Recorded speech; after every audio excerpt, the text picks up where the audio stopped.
The ground beneath your feet feels permanent. Cities rise on it. Forests take root in it.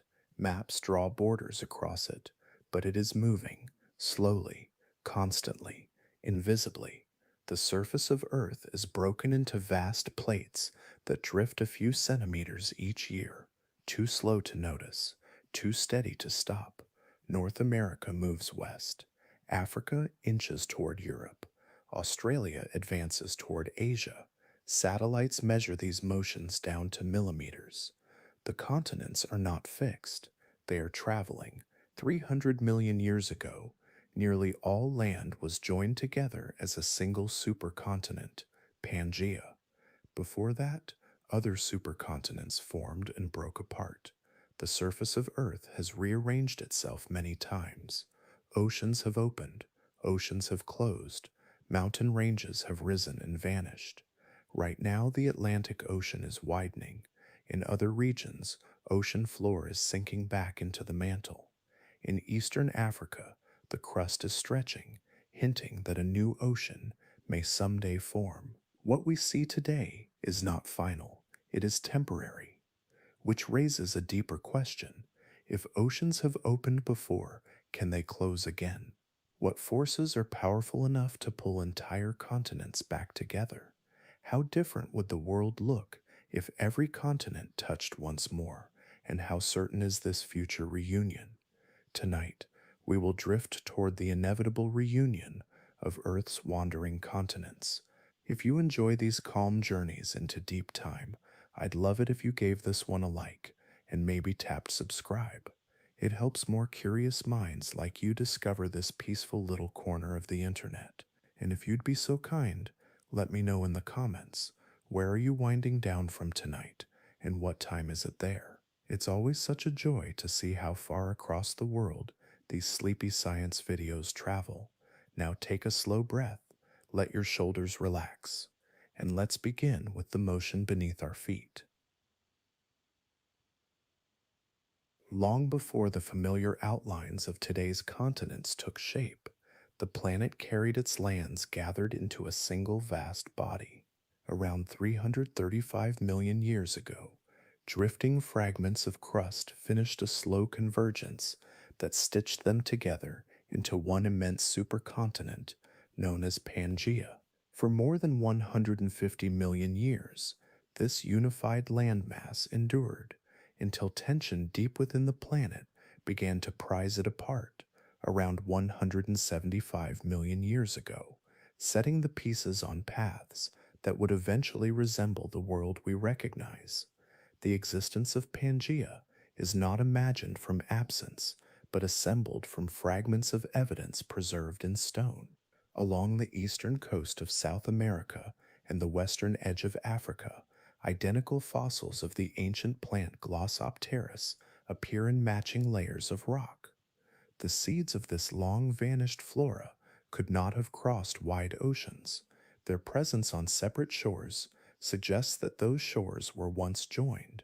In freshwater deposits now divided by the Atlantic, remains of the reptile Mesosaurus lie embedded in sediment that formed in quiet inland lakes, further tracing the outline of a shared landscape. Rock formations also align across distant continents. Mountain belts in eastern North America continue in age and structure into Scotland and Scandinavia, as though a once continuous range had been gently pulled apart. Even the marks of ancient ice offer testimony. In regions that now lie within warm latitudes, bedrock bears glacial scratches carved when parts of Pangaea sat near the South Pole. These parallel grooves point in directions that converge only when the continents are repositioned into their former union. Pangaea's vastness shaped climate in ways unlike the modern world. With so much land clustered together, enormous interiors lay far from moderating ocean moisture. Seasonal rains struggled to reach the center, and wide deserts stretched across its heart. Temperatures swung more sharply between summer and winter than those of smaller continents bordered by seas. Along its extensive coastline, marine life adapted to narrower bands of shallow water. The reduction of continental margins altered habitats, concentrating ecosystems along limited edges rather than scattering them across a fragmented globe. When Pangea began to break, new oceans formed in the widening rifts between separating plates. The Atlantic Ocean traces its origin to those first openings. As the supercontinent divided, climates shifted, currents reorganized, and coastlines multiplied.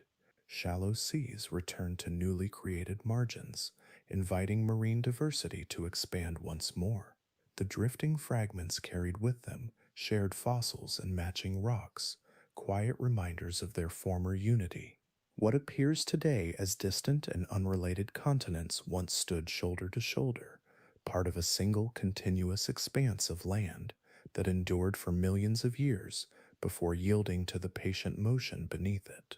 There is a rhythm beneath the crust, a pulse so slow that a single rise and fall lasts longer than most forms of life ever endure. Continents gather, rest together for a time, then drift apart, only to be drawn back into union once more. This long pattern, repeating across deep time, is known as the supercontinent cycle. It unfolds over spans of roughly 400 to 600 million years, a duration that stretches imagination, yet leaves clear signatures in the rocks that survive each transformation. Long before Pangaea assembled, another vast landmass, known as Rodinia, dominated the planet around 1 billion years ago. Its fragments eventually dispersed, reshaping coastlines and oceans that no longer resemble anything familiar. Even deeper in time, around 1.8 billion years ago, an earlier supercontinent called Nuna, sometimes referred to as Columbia, brought much of Earth's continental crust together in a configuration now reconstructed from ancient mountain belts and subtle magnetic traces locked within minerals. Each of these assemblies formed, endured, and then gave way to dispersal, leaving behind clues written in granite, basalt, and metamorphic folds. Earth does not keep its continents permanently separated because the forces beneath them remain active. The crust floats atop a mantle that is not rigid but capable of slow convective flow. Heat rising from the core generated both from primordial formation and the steady decay of radioactive elements moves upward through the mantle in broad currents. As this heat ascends, it cools and sinks again, creating circulation that continues for hundreds of millions of years. These vast convective cells apply stress to the overlying plates, nudging them into motion, drawing some toward subduction zones, while prying others apart along spreading ridges. When continents gather into a supercontinent, their union alters the flow of heat below. Thick continental crust acts like an insulating blanket. Instead of easily escaping, mantle heat accumulates beneath the joined mass. Over time, this trapped warmth weakens the lithosphere from below. Mantle plumes may rise more readily, thinning the crust and initiating rifts. The same assembly that required immense compressive force becomes the source of its own undoing. Fractures begin quietly, perhaps as elongated basins or volcanic provinces, and widen into new ocean basins that separate once connected lands. As pieces drift away from the supercontinent, oceanic crust forms between them. Subduction zones migrate, ocean basins expand and contract, and the geometry of the planet's surface rearranges itself. Eventually, converging plates close older oceans. Continents that once parted are carried toward collision along arcs defined by the sinking of oceanic crust. Mountain ranges rise where two buoyant masses meet, thickening the crust and reshaping global circulation patterns. Gradually, scattered fragments reunite into another supercontinent, and the cycle approaches completion. This repeating pattern does not follow a precise clock, yet the broad rhythm remains visible across geological history. Nuna gave way to Rodinia, Rodinia to later configurations, and eventually to Pangaea. Each assembly altered ocean currents, atmospheric circulation, and habitats for life. Each breakup opened pathways for marine exchange and continental isolation. Beneath all these shifts, the mantle continues its patient circulation, heat rising and sinking in steady procession. The continents, though they appear solid and unyielding, are participants in this deeper movement.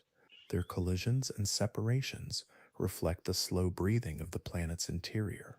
Across spans of 400 to 600 million years, Earth gathers its lands together, then releases them again, guided by heat that has never ceased to flow since the world first formed. Beneath every landscape lies a boundary, invisible to the eye, a seam where one vast slab of lithosphere meets another. The surface of Earth is not a single unbroken shell, but a mosaic of tectonic plates, each composed of crust fused to the rigid uppermost mantle. These plates drift atop the softer asthenosphere below, carried by forces that originate far deeper than any mountain route. Their motion is steady and unceasing, measured not in strides but in centimeters each year, shaping the planet through contact and separation. Some plates carry thick continental crust, light in density and rich in granitic minerals. This crust may extend 30 to 70 kilometers deep, buoyant compared with the denser basaltic crust that forms the floors of oceans. Oceanic crust is thinner, often no more than 7 kilometers thick, created at spreading centers where molten rock wells upward and cools into new seafloor. Because it is denser, oceanic crust tends to sink when it encounters a continental margin or another oceanic plate. Continental crust, by contrast, resists subduction. Its buoyancy allows it to ride higher, colliding and crumpling rather than descending easily into the mantle. At subduction zones, one plate bends and slides beneath another, descending into regions of increasing pressure and temperature. The sinking slab releases water locked within its minerals, lowering the melting point of surrounding mantle rock. Magma forms and rises, feeding chains of volcanoes that arc along continental edges or island chains. Over time, the recycled oceanic crust is assimilated into the mantle, its materials carried downward and eventually returned through volcanic processes. This renewal means that very little ocean floor survives beyond roughly 200 million years. In contrast, mid-ocean ridges mark places of creation. Along the mid-Atlantic ridge, which stretches like a submerged mountain chain between diverging plates, molten material ascends from below, solidifies, and pushes older crust aside. The seafloor spreads outward symmetrically, recording magnetic reversals within its cooling basalt as faint stripes that map the history of Earth's shifting field. These ridges rise kilometers above surrounding abyssal plains, a testament to the warmth of newly formed rock. Not all boundaries involve creation or destruction. Transform faults allow plates to slide horizontally past one another, relieving stress through sudden movement. The San Andreas Fault in California traces such a boundary, where the Pacific Plate and the North American Plate grind alongside each other. Energy accumulates slowly until friction yields, and the land shifts in moments that reshape coastlines and alter rivers. The motions of these plates are no longer inferred solely from ancient rocks. Networks of GPS satellites orbit above, transmitting signals that detect changes of mere millimeters across continents. Instruments anchored in bedrock record positions with extraordinary precision, revealing steady drift and subtle strain accumulating along faults. Through these measurements, the once abstract concept of moving continents becomes quantifiable, present, unfolding in real time. Together, divergent ridges, convergent trenches, and transform faults define the architecture of the planet's surface. Thick continental blocks endure collisions and preserve fragments of deep history, while oceanic plates cycle downward and renew themselves. Beneath forests, deserts, and seas, these immense slabs continue their measured travel, guided by forces that operate far below, quietly reshaping the world in patterns that extend beyond any single horizon. Along certain stretches of land, the crust is not colliding or sliding past itself, but quietly pulling apart. The separation begins almost imperceptibly, as tension accumulates within a continent that has grown thick and rigid over immense spans of time. Deep fractures form, and the surface lowers between them, creating long valleys bordered by uplifted shoulders of rock. Volcanic activity often accompanies this stretching, as magma rises through thinning lithosphere and hardens into dark flows across the widening gap.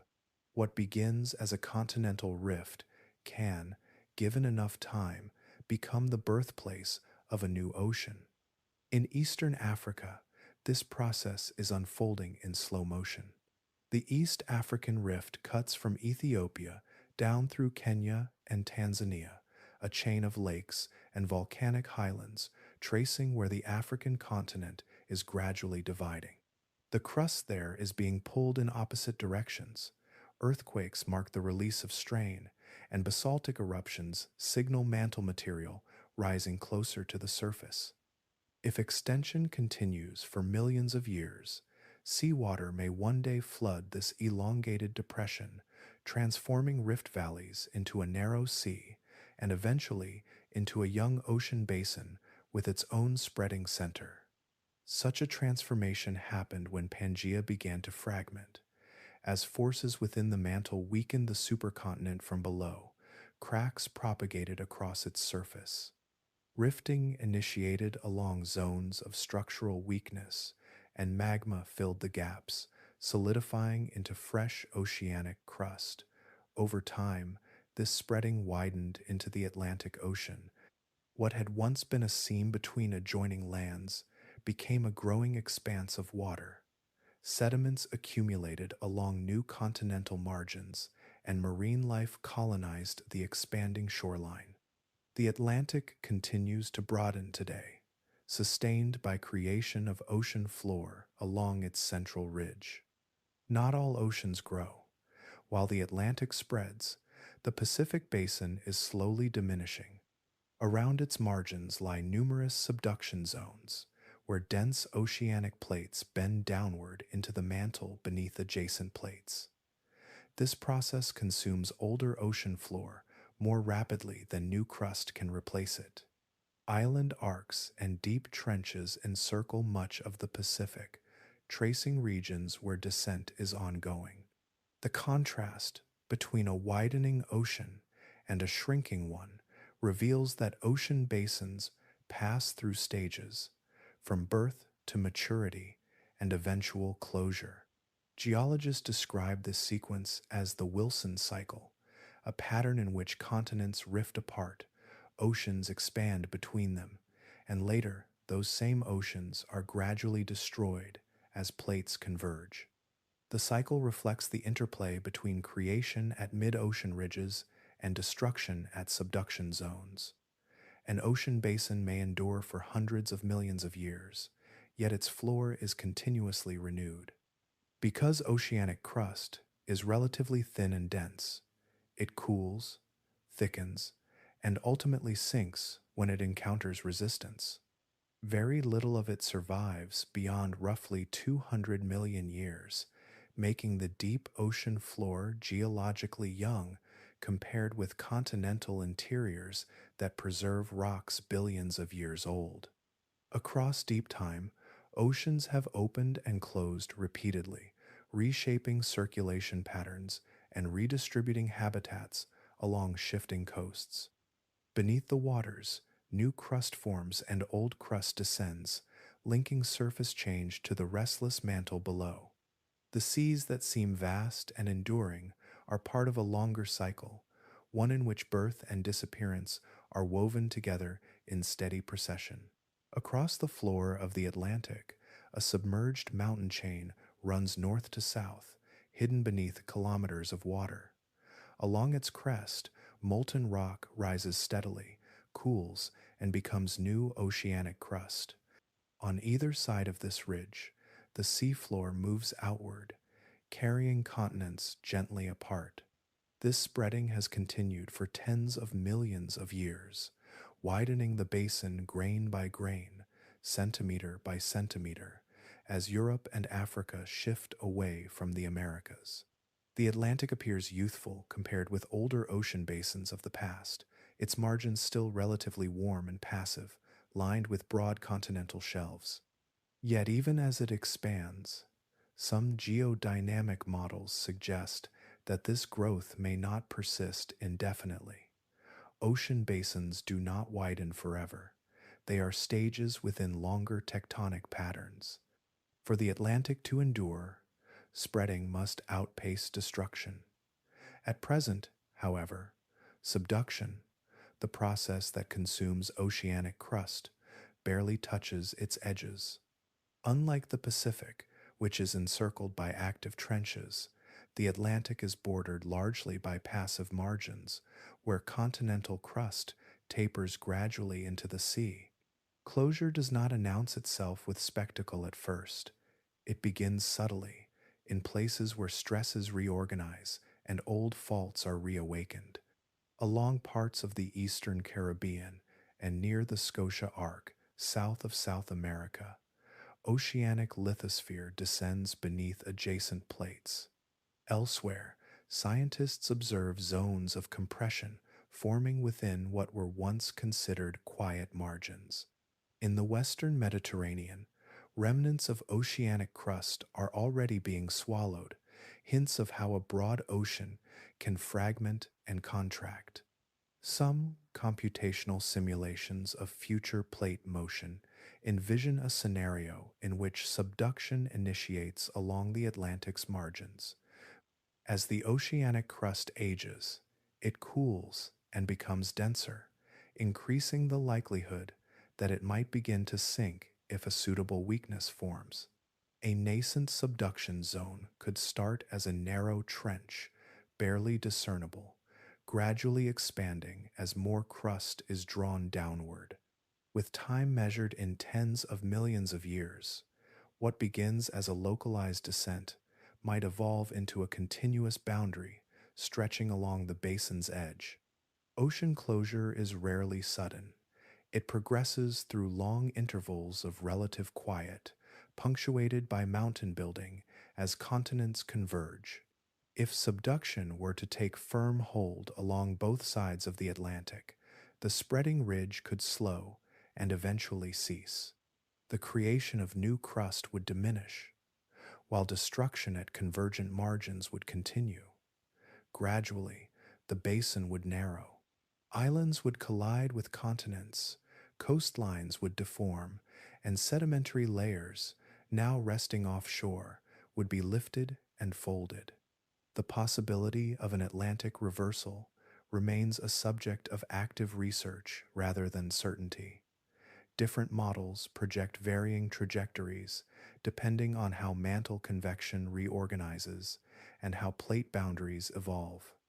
Some suggest continued widening for many millions of years before any significant shift. Others anticipate earlier changes driven by adjustments in global stress fields. What unites these perspectives is the recognition that the Atlantic is not fixed in its current state. Its apparent stability is part of a longer sequence governed by forces far below the seafloor. Beneath the calm surface of its waters, the ridge continues to generate new crust, while distant trenches hint at distant fates. The ocean that once began as a narrow rift between drifting lands now stretches wide, yet its story remains unfinished, shaped by motions that persist quietly beneath the waves. Around the margins of the Pacific, a long arc of volcanoes and deep ocean trenches traces a restless perimeter. From the Andes along South America to the Aleutian Islands, down through Japan and into the scattered island chains of the Southwest Pacific, this boundary forms what is known as the Ring of Fire. It is not a single continuous fracture, but a mosaic of converging plates, each descending beneath another in slow, persistent motion. Along these edges, the oceanic crust bends and sinks, carrying with it sediments, water, and fragments of ancient seafloor into the mantle below. Unlike oceans bordered mostly by quiet continental shelves, the Pacific is encircled by active subduction zones. Here, creation at spreading ridges does occur, yet it does not keep pace with destruction. The East Pacific rise generates new crust, pushing plates apart, but the descent of older, denser slabs into trenches around the basin consumes more oceanic lithosphere than is produced. This imbalance has endured for millions of years, gradually shrinking the surface area of the Pacific basin. As oceanic crust travels away from its birthplace, it cools and thickens, becoming increasingly heavy. And when it meets a convergent boundary, gravity assists its descent into the mantle. Over vast spans of time, entire swaths of seafloor vanish in this manner, leaving only chains of volcanic islands and uplifted mountain belts as surface expressions of the process. Earthquakes trace the inclined paths of descending plates, outlining the geometry of subduction zones in three-dimensional space. Because the Pacific is rimmed by these consuming boundaries, many geodynamic projections suggest it will be the first major ocean basin to close in a future continental assembly. The Atlantic, by contrast, is largely defined by passive margins and broad shelves, while the Pacific is defined by compression. Continents bordering it, such as Asia, Australia, and the Americas, are gradually being drawn toward zones of convergence. The steady narrowing of the basin may continue for hundreds of millions of years, reducing the distance between once distant landmasses. As subduction proceeds, island arcs may collide with continental edges, welding fragments of crust onto larger plates. Oceanic plateaus and microcontinents can be accreted, thickening margins and building new mountain ranges. Eventually, if enough seafloor is consumed, major continents could approach direct collision across what was once open ocean. Such encounters would not happen suddenly. They would unfold through prolonged intervals of compression, uplift, and deformation, reshaping coastlines and altering global patterns of circulation. The Pacific's gradual contraction carries implications for the arrangement of future land. If its basin continues to diminish, the Americas may edge closer toward Asia, or Australia may migrate northward into Southeast Asia more completely. These motions would redirect ocean currents and atmospheric circulation, redistributing heat and moisture around the globe. New mountain chains would rise where ocean once existed, and interior regions of forming landmasses would grow farther from marine influence.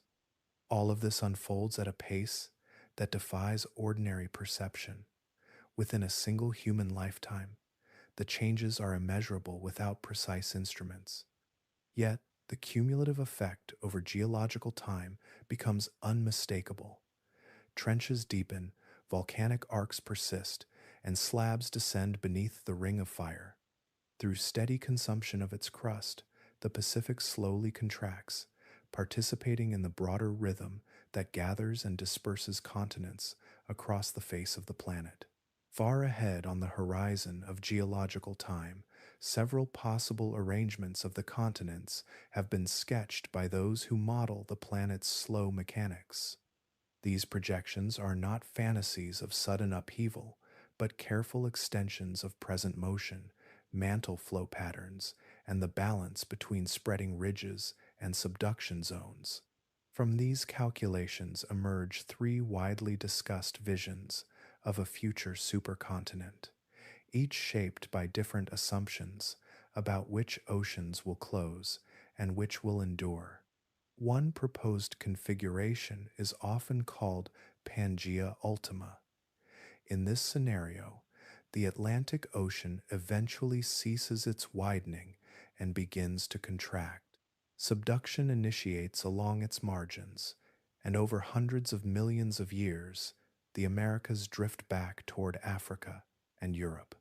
The basin narrows until continental collision knits the surrounding landmasses into a compact supercontinent straddling the equator. Remnants of the Pacific may linger as interior seas before disappearing. This model emphasizes a reversal of current Atlantic spreading and assumes that mantle convection reorganizes in a way that favors closure along those boundaries. Another projection, known as Nova Pangea, follows a different path. Here the Atlantic continues to widen while the Pacific steadily contracts. As subduction consumes Pacific crust, Asia approaches the Americas, and Australia moves northward into Southeast Asia. Eventually, these collisions gather much of the land into a new assembly positioned differently from its predecessor. In this view, the Atlantic becomes a dominant ocean, while the Pacific vanishes through prolonged convergence. Novopangea relies on the persistence of present-day plate motions and the continuation of active trenches encircling the Pacific basin. A third model, called Amasia, envisions a supercontinent forming near the Arctic. In this arrangement, continents migrate toward the northern hemisphere, with the Pacific closing as plates converge at high latitudes. North America and Asia may merge near the pole, while other landmasses join from the south. The resulting configuration would cluster continents around the Arctic region rather than along the equator.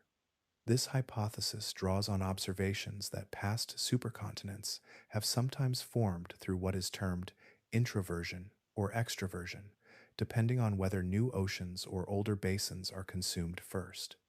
The differences among these models arise from subtle variations in how researchers interpret mantle convection, slab pull forces, and the stability of existing plate boundaries.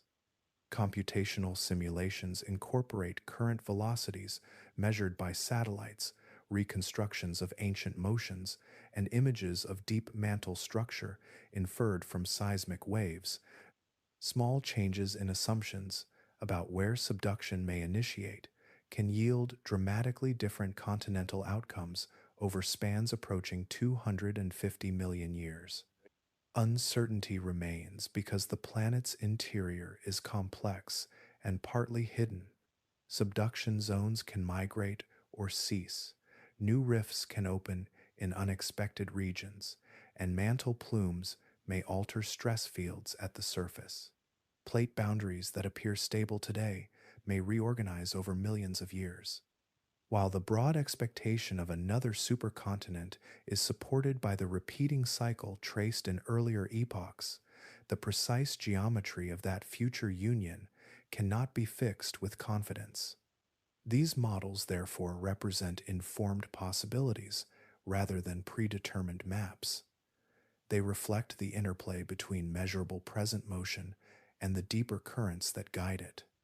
In their differences, they reveal both the power of geological prediction and the limits imposed by a planet that continues to adjust its surface in ways that unfold far beyond immediate observation. If the widening across the Atlantic were to slow, then stall, then quietly reverse, the geometry of the present world would begin to change in ways both gradual and immense. The broad expanse of water that now separates the Americas from Africa and Europe would narrow over tens of millions of years. Seafloor that once formed at a central ridge would instead descend along newly established trenches, drawing the continents closer through steady convergence. What appears today as open horizon would become a corridor of compression. As North America drifted eastward, and Africa pressed north and west, the intervening ocean would shrink. Island arcs might rise first, volcanic chains marking zones where oceanic crust bends downward. Sediments that had accumulated undisturbed along continental shelves would be scraped, folded, and lifted. Coastlines would distort, then lose their familiar outlines altogether. Over immense spans of time, the final remnants of Atlantic crust would vanish beneath descending slabs, and continental collision would begin in earnest. When buoyant continental masses meet, subduction largely ceases, replaced by thickening and uplift. Rock is forced upward and inward, forming mountain belts that can exceed the scale of those standing today. The Himalayas, born from the collision of India with Asia, demonstrate how vast such ranges can become. A future collision between the Americas and Africa or Europe could produce an even broader chain, stretching for thousands of kilometers across what was once ocean floor.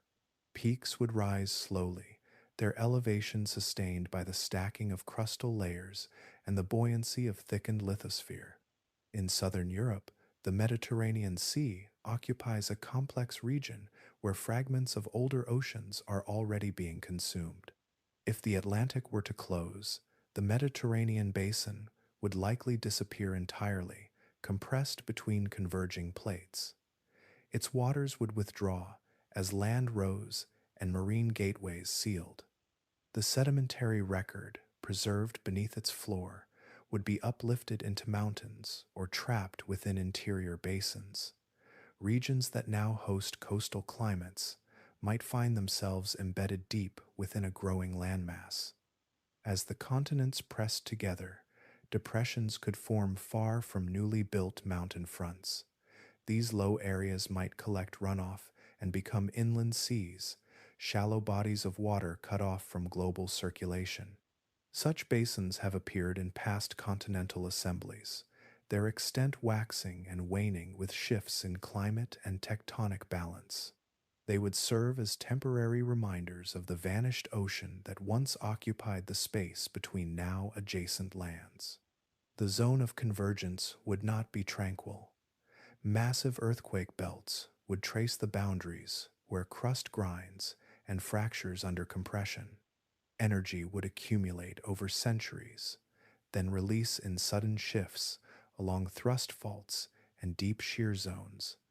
Volcanism might accompany subduction during the early phases of closure, forming arcs that later become welded into the colliding continents. Over time, as collision replaced descent, volcanic activity would diminish, replaced by the slow uplift and erosion of expanding mountain systems.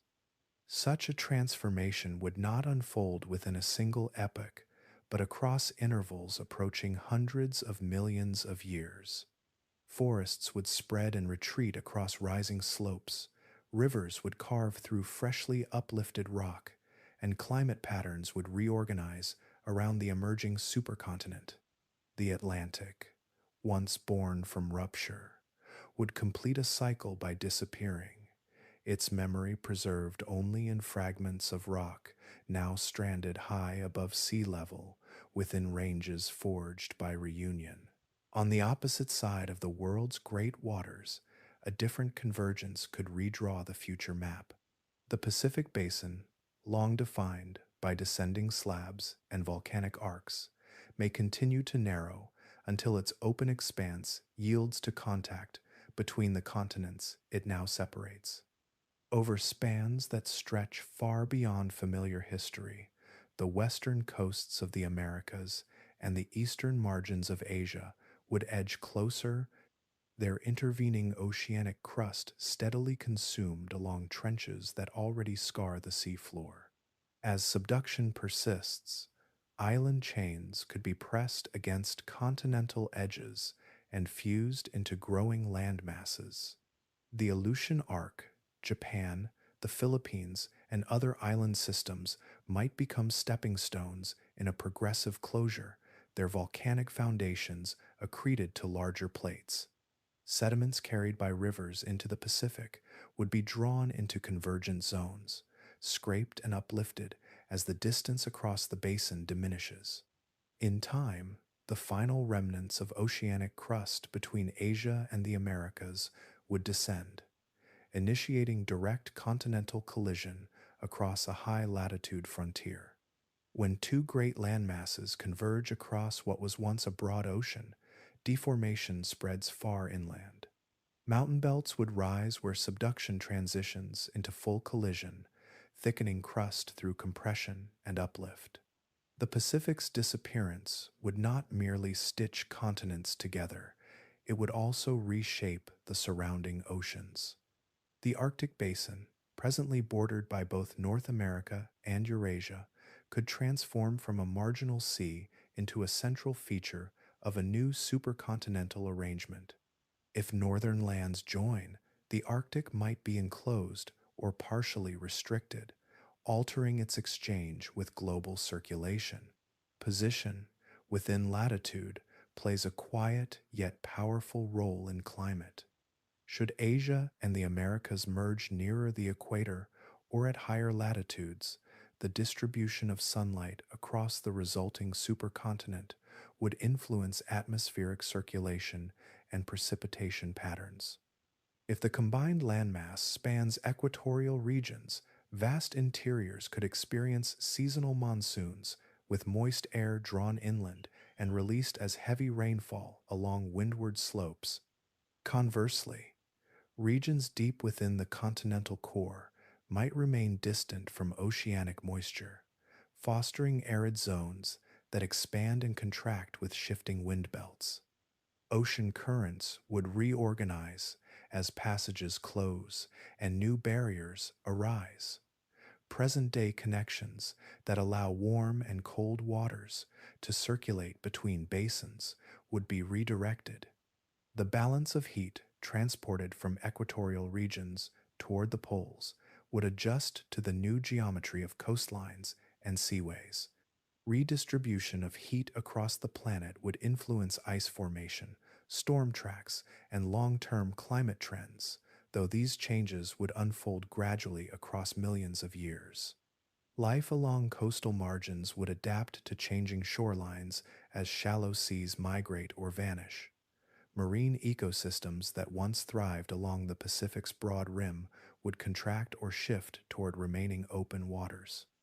Inland, new mountain ranges and plateaus would modify river systems, carving fresh drainage basins and altering sediment pathways.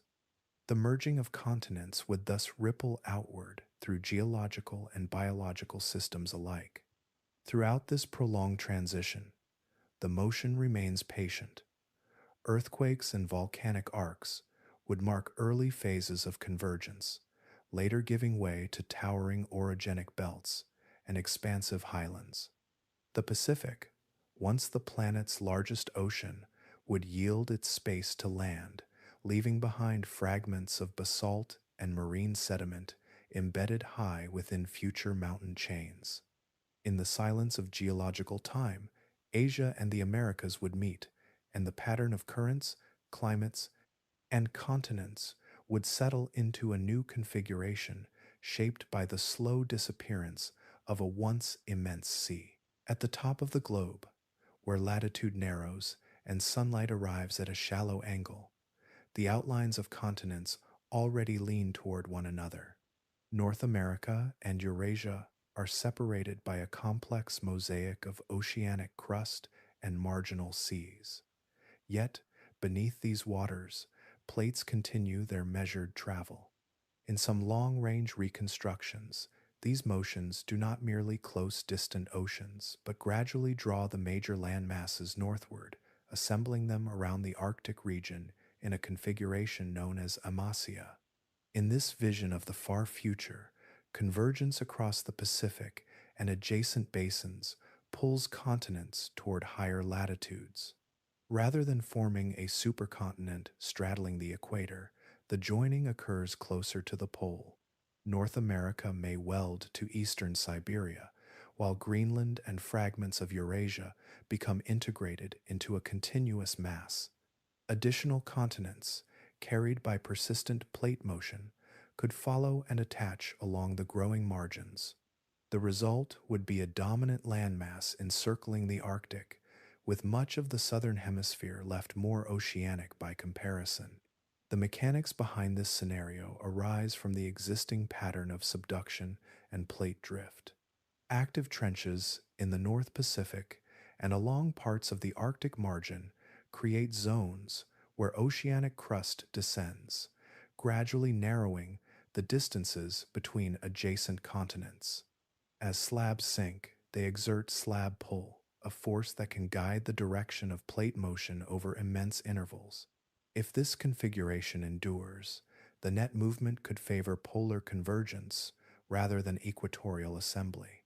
A supercontinent centered near the pole would alter the balance between land and sea across hemispheres.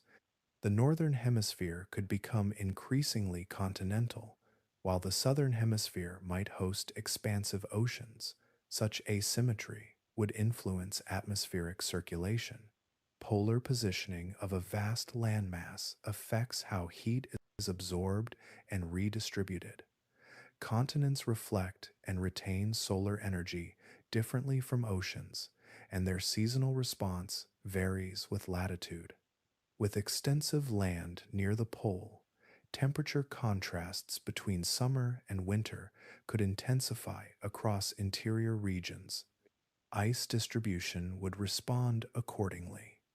Large continental areas situated at high latitude provide surfaces where snow can accumulate and compact into ice sheets. If precipitation patterns allow, glaciers could expand outward from upland regions, shaping terrain through erosion and deposition.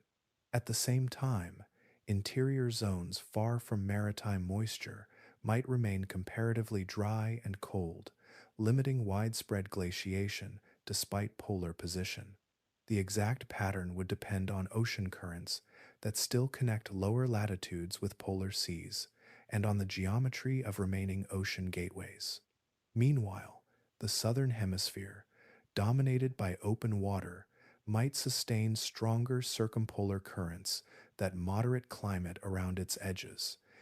The exchange of heat between hemispheres would adjust to the new continental arrangement, redistributing energy through altered wind belts and storm tracks.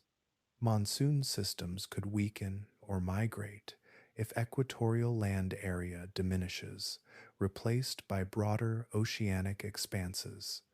Over millions of years, erosion would act upon the newly joined polar supercontinent. Mountain belts formed during collisions would shed sediment into surrounding basins, and rivers would carve networks across a landscape reshaped by uplift.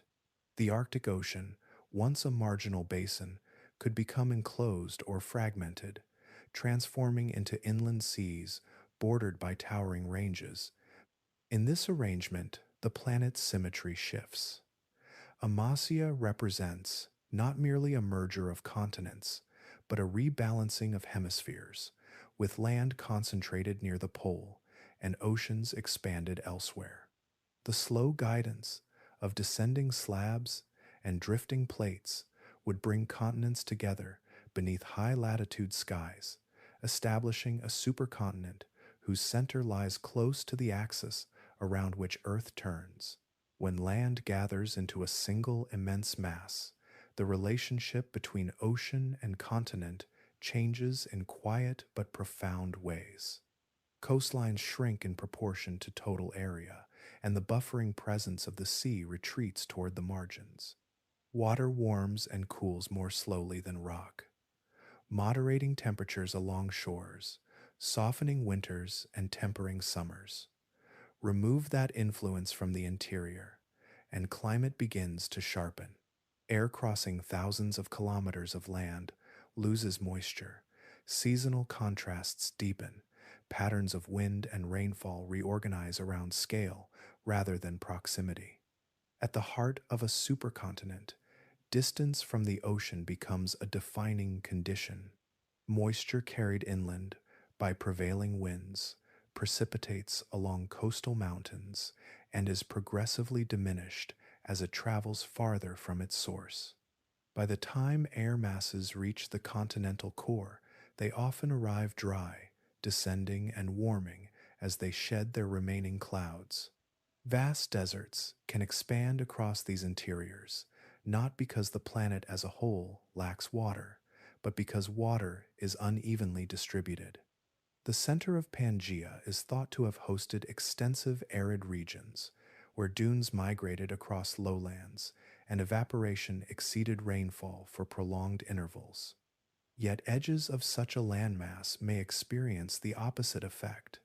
When a supercontinent spans equatorial or subtropical latitudes, seasonal heating can drive powerful monsoonal systems. During warm months, land warms more rapidly than adjacent oceans, drawing moist air inward. That air rises over heated terrain, cools, and releases intense rainfall. In cooler months, circulation reverses and drier winds flow outward. The scale of a supercontinent amplifies this contrast. Monsoons may become broader and more forceful, extending deep inland before weakening. Fossil soils and sedimentary structures from late Paleozoic deposits suggest strong seasonal precipitation cycles across parts of ancient Pangaea. Seasonal swings also intensify with continental breadth. Without nearby oceans to moderate extremes, temperatures between summer and winter can diverge sharply in interior regions. Heat accumulates over land in warm seasons, while cold air settles and persists in winter, especially at higher latitudes. Tree growth rings preserved in fossilized wood from Pangean strata indicate marked annual variation, reflecting these pronounced seasonal rhythms. Lakes expanded and contracted in response to changing rainfall, leaving layered sediments that record wet and dry intervals. The arrangement of mountains further shapes climate within a supercontinent. Orogenic belts formed during assembly can block moist air, creating rain shadows that reinforce interior aridity. Elevated plateaus alter atmospheric circulation, deflecting jet streams and guiding storm tracks along new paths.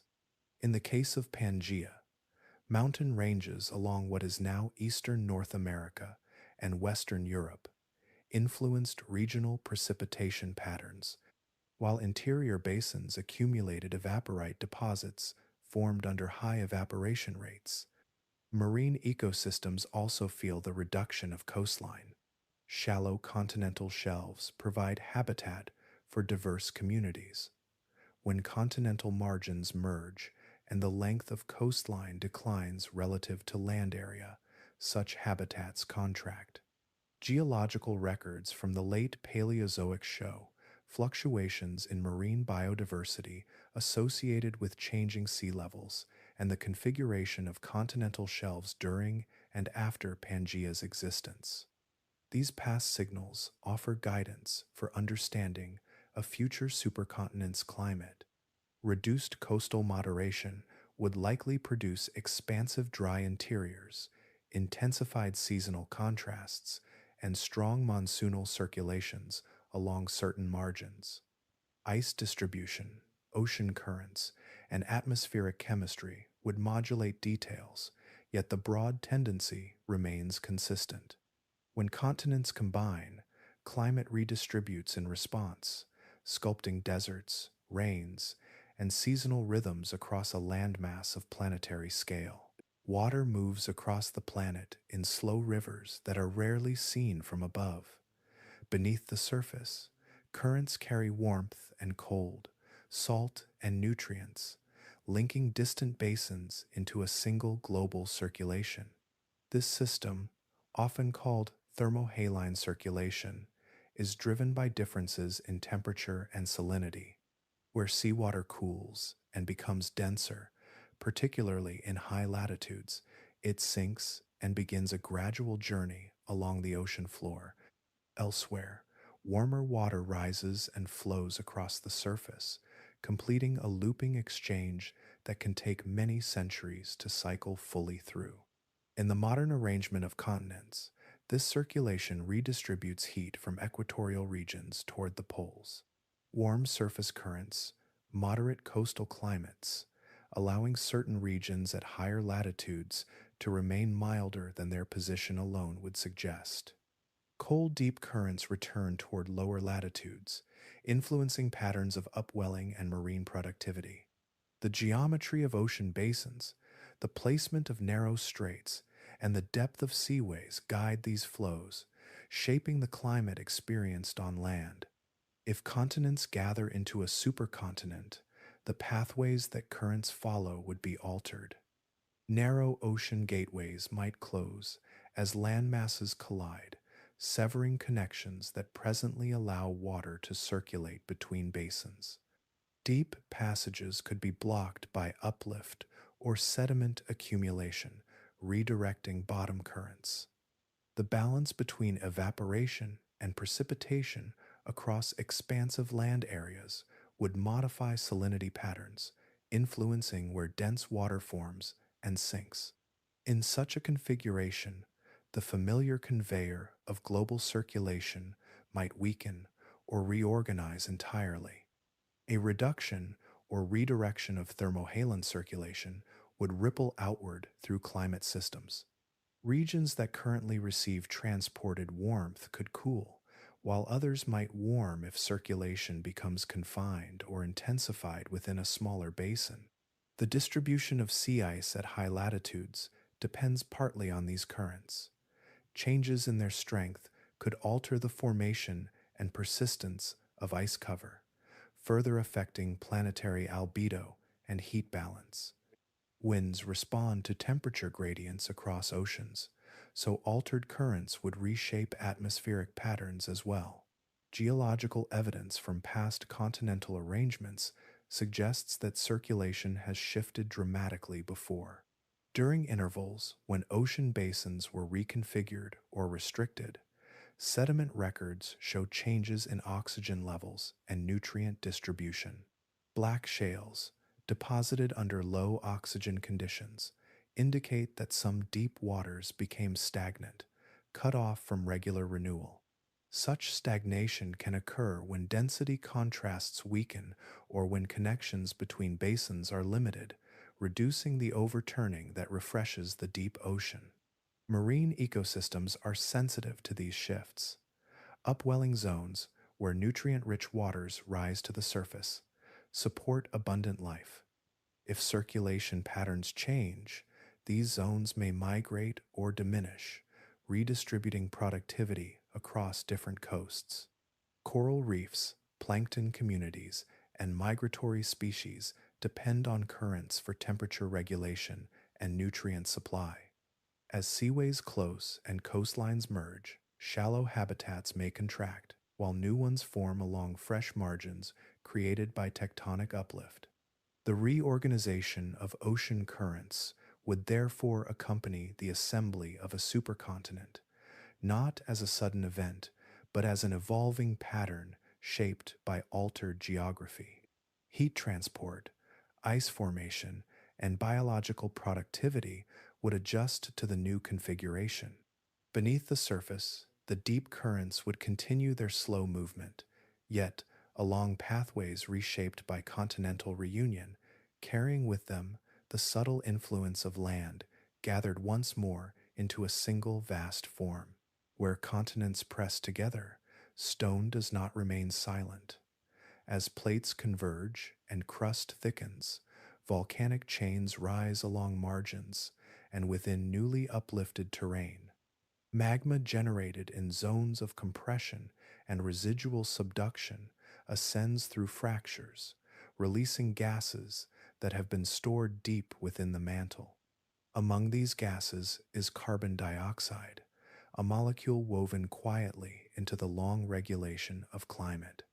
During intervals of intense mountain building and arc volcanism, its release can increase, altering the composition of the atmosphere over thousands to millions of years.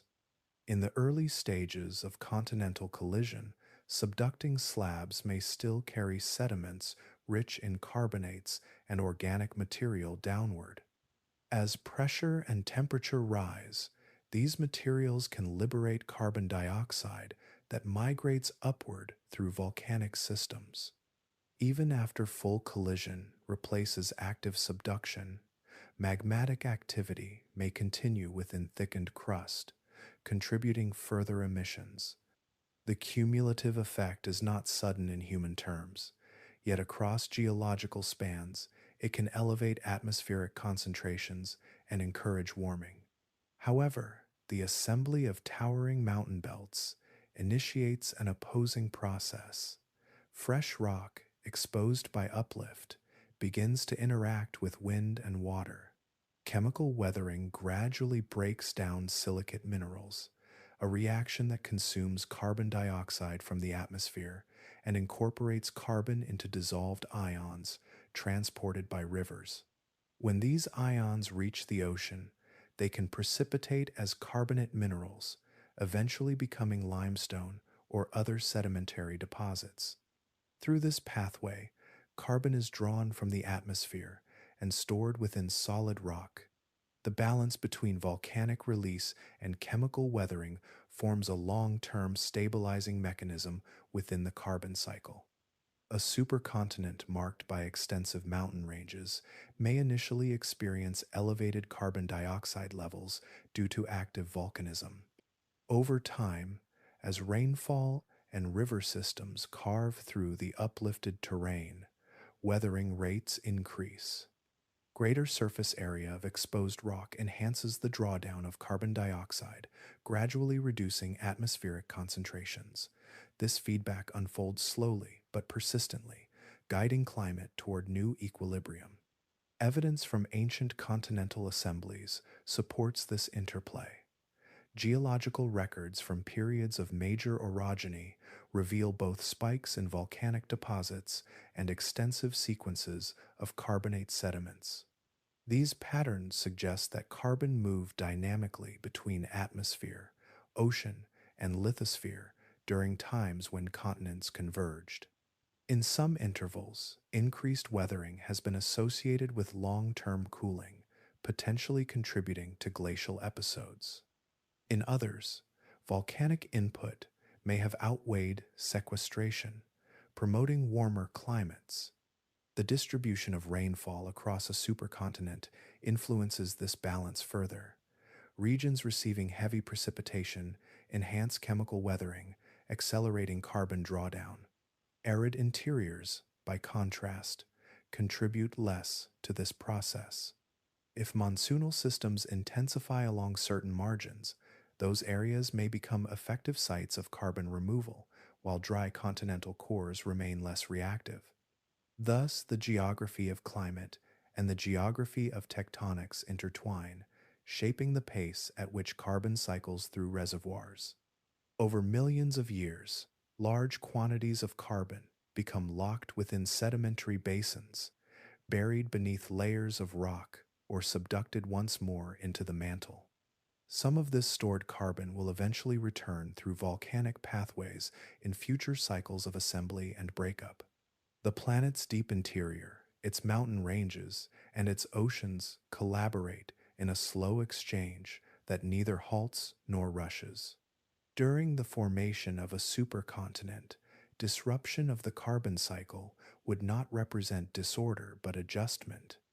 Volcanic release and enhanced weathering would operate in counterpoint, guiding atmospheric composition along a path determined by uplift, erosion, and the steady movement of plates beneath the surface. Stone can be lifted as slowly as breath, yet when continents meet, the lifting does not cease for tens of millions of years.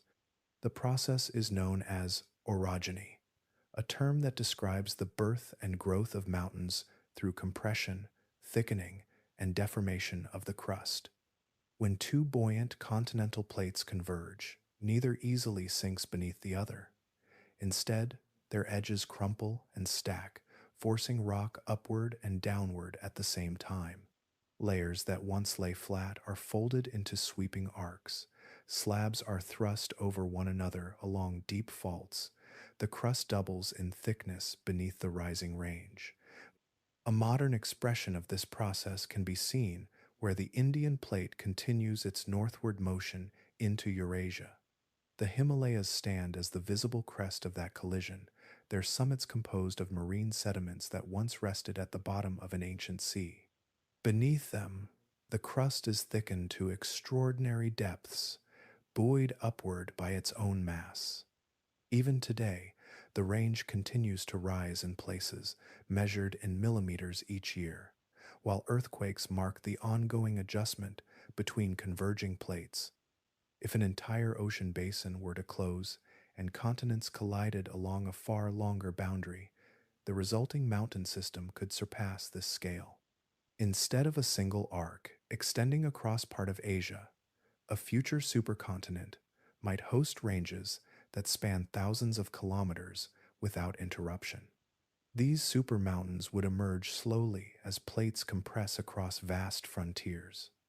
Peaks might tower above present heights, though erosion would begin its work almost as soon as uplift commenced.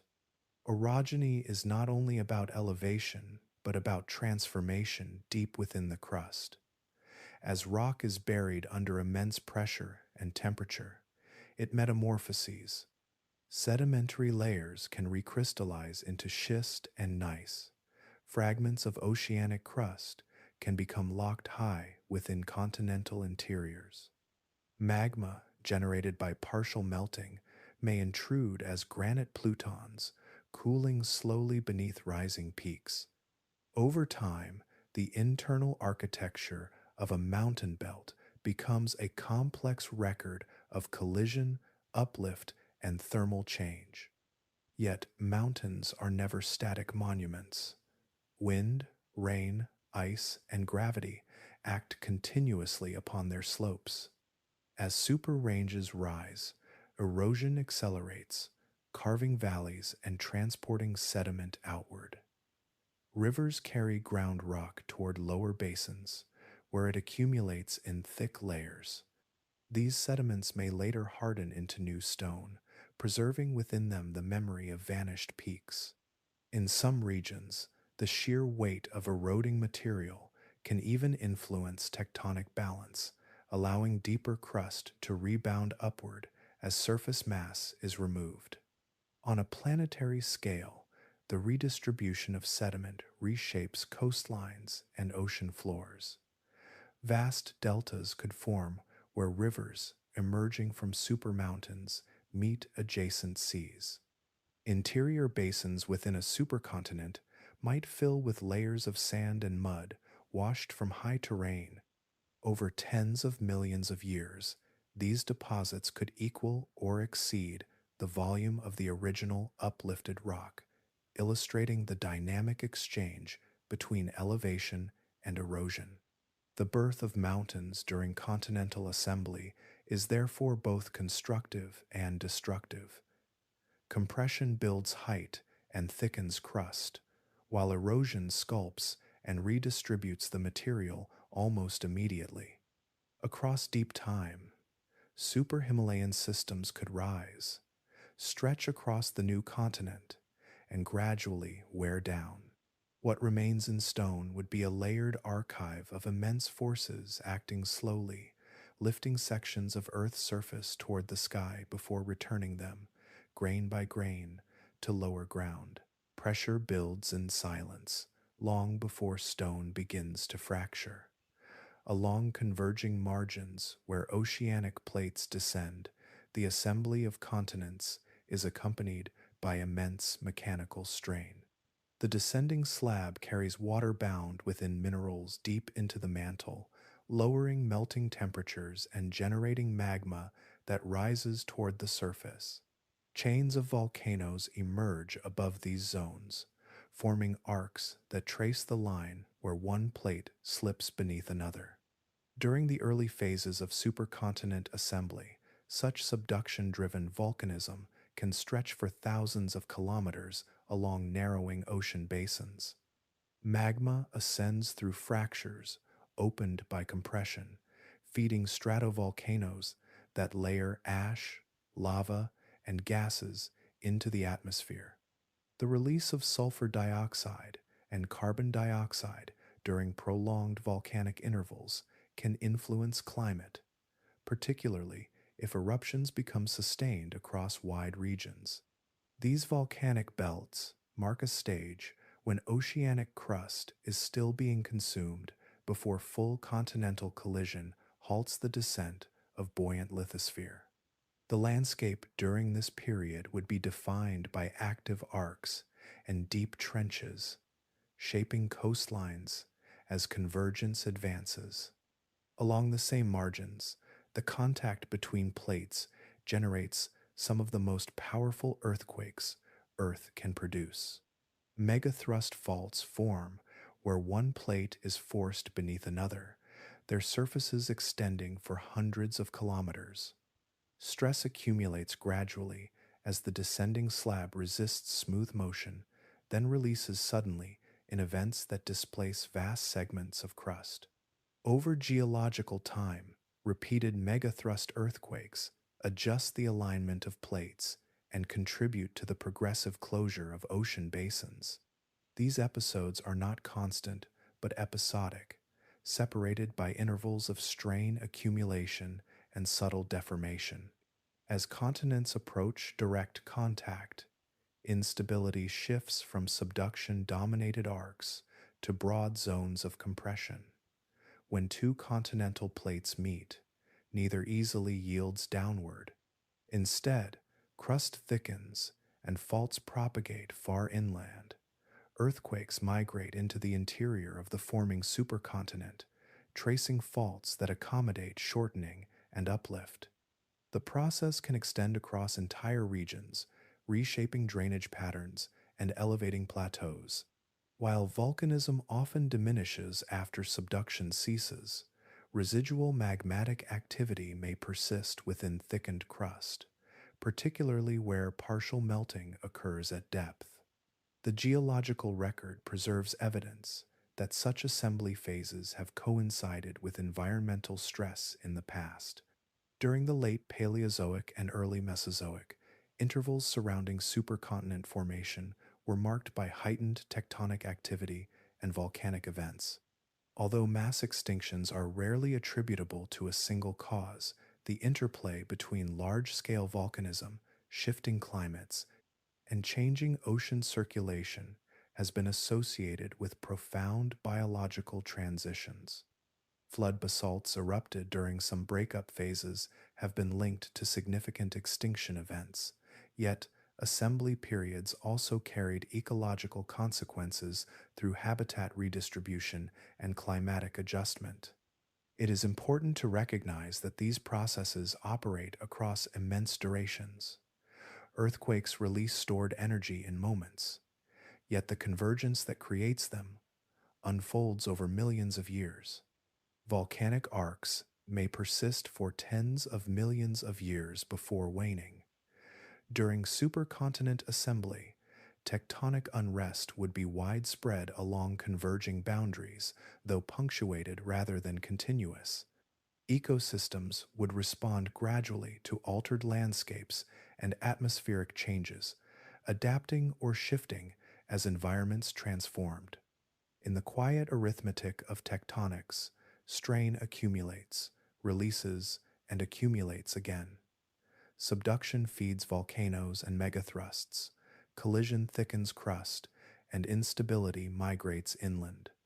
Across these cycles, the planet adjusts its surface piece by piece, guiding continental fragments into union while reshaping climate and life in the long echo of stone pressing against stone. Life follows geography with quiet loyalty. As continents drift and oceans rearrange, habitats expand, fragment, or vanish, and organisms respond in gradual, intricate ways. During the assembly of a supercontinent, the merging of land does not simply add territories together. It reshapes the distribution of coastlines, mountains, rivers, and climates that living communities depend upon. One of the earliest ecological consequences of continental collision is the contraction of shallow marine habitats. When ocean basins narrow and continental shelves compress, the broad margins that support coral reefs, mollusks, and countless other species can diminish. Sediment from rising mountain belts may cloud coastal waters, altering light penetration and nutrient cycles. Marine species that once flourished along extensive coastlines may find their ranges reduced, confined to shrinking pockets of favorable conditions. Over long intervals, some lineages decline, while others adapt to new environmental niches created by tectonic change. On land, the interior of a growing supercontinent can become increasingly isolated from maritime influence. As seen in earlier epochs, vast continental cores often grow distant from moderating seas, leading to arid climates and strong seasonal contrasts. Forests that once thrived along humid margins may retreat toward coasts or higher elevations, leaving interior zones dominated by drought-tolerant plants and animals. Rivers shift course as mountain ranges rise, fragmenting ecosystems that were once connected. Populations separated by expanding deserts or uplifted terrain may diverge genetically over time. This fragmentation can, paradoxically, accelerate the formation of new species. When groups of organisms become isolated from one another by mountains, basins, or climatic barriers, evolutionary pathways begin to branch. Subtle differences accumulate across generations, eventually producing distinct forms adapted to local conditions. During intervals of continental assembly, the juxtaposition of collision-driven uplift and climatic reorganization can create a mosaic of habitats. In some regions, speciation rates may increase as populations adapt to newly formed environments. The fossil record offers quiet testimony to these dynamics. Sedimentary deposits from the late Paleozoic, when Pangaea was forming, reveal both extinctions and radiations. Certain amphibian and reptile groups expanded across connected land corridors, benefiting from the absence of oceanic barriers. At the same time, plant communities shifted in response to changing precipitation patterns, with drought-resistant flora spreading across interior basins. Fossil pollen and leaf impressions preserved in strata provide clues to the climatic gradients that shaped these transitions. Marine fossils from similar intervals reflect fluctuations in diversity linked to shifting shelf area and ocean circulation. As coastlines merged and sea levels varied, reef-building organisms experienced periods of decline and recovery. Some invertebrate lineages disappeared, while others adapted to altered salinity and temperature regimes. These patterns underscore that continental assembly does not impose a single outcome for life. Instead, it reshuffles ecological landscapes, opening opportunities in some regions while constraining them in others. Over millions of years, biodiversity responds to tectonic change through migration, adaptation, and extinction. Species capable of dispersal may spread across newly joined lands, while those confined to specialized niches may struggle as environments transform. The merging of continents thus operates as both a bridge and a barrier, enabling exchange across once separate realms while isolating habitats within expansive interiors. In the slow convergence of land, life adjusts without haste. Habitats contract and expand. Isolation deepens in some places and dissolves in others, and evolutionary paths multiply across the shifting terrain. The record preserved in stone reveals that biodiversity during supercontinent formation is neither uniformly diminished nor uniformly enriched, but continually reshaped by the quiet rearrangement of Earth's surface. 250 million years stretches so far beyond ordinary experience that even the fossil record becomes sparse and incomplete across such intervals. The span exceeds the age of many familiar mountain ranges and rivals the time since the last great continental reunion. Within that scale, Entire branches of life have risen, diversified, and vanished without leaving descendants. To consider whether humans might exist when another supercontinent forms is to compare a fleeting moment to a deep and patient rhythm. Mammals, as a group, have been present for roughly 200 million years, emerging in the shadow of reptilian dominion and gradually expanding into varied ecological roles. Their history includes periods of obscurity and later radiations following mass extinctions.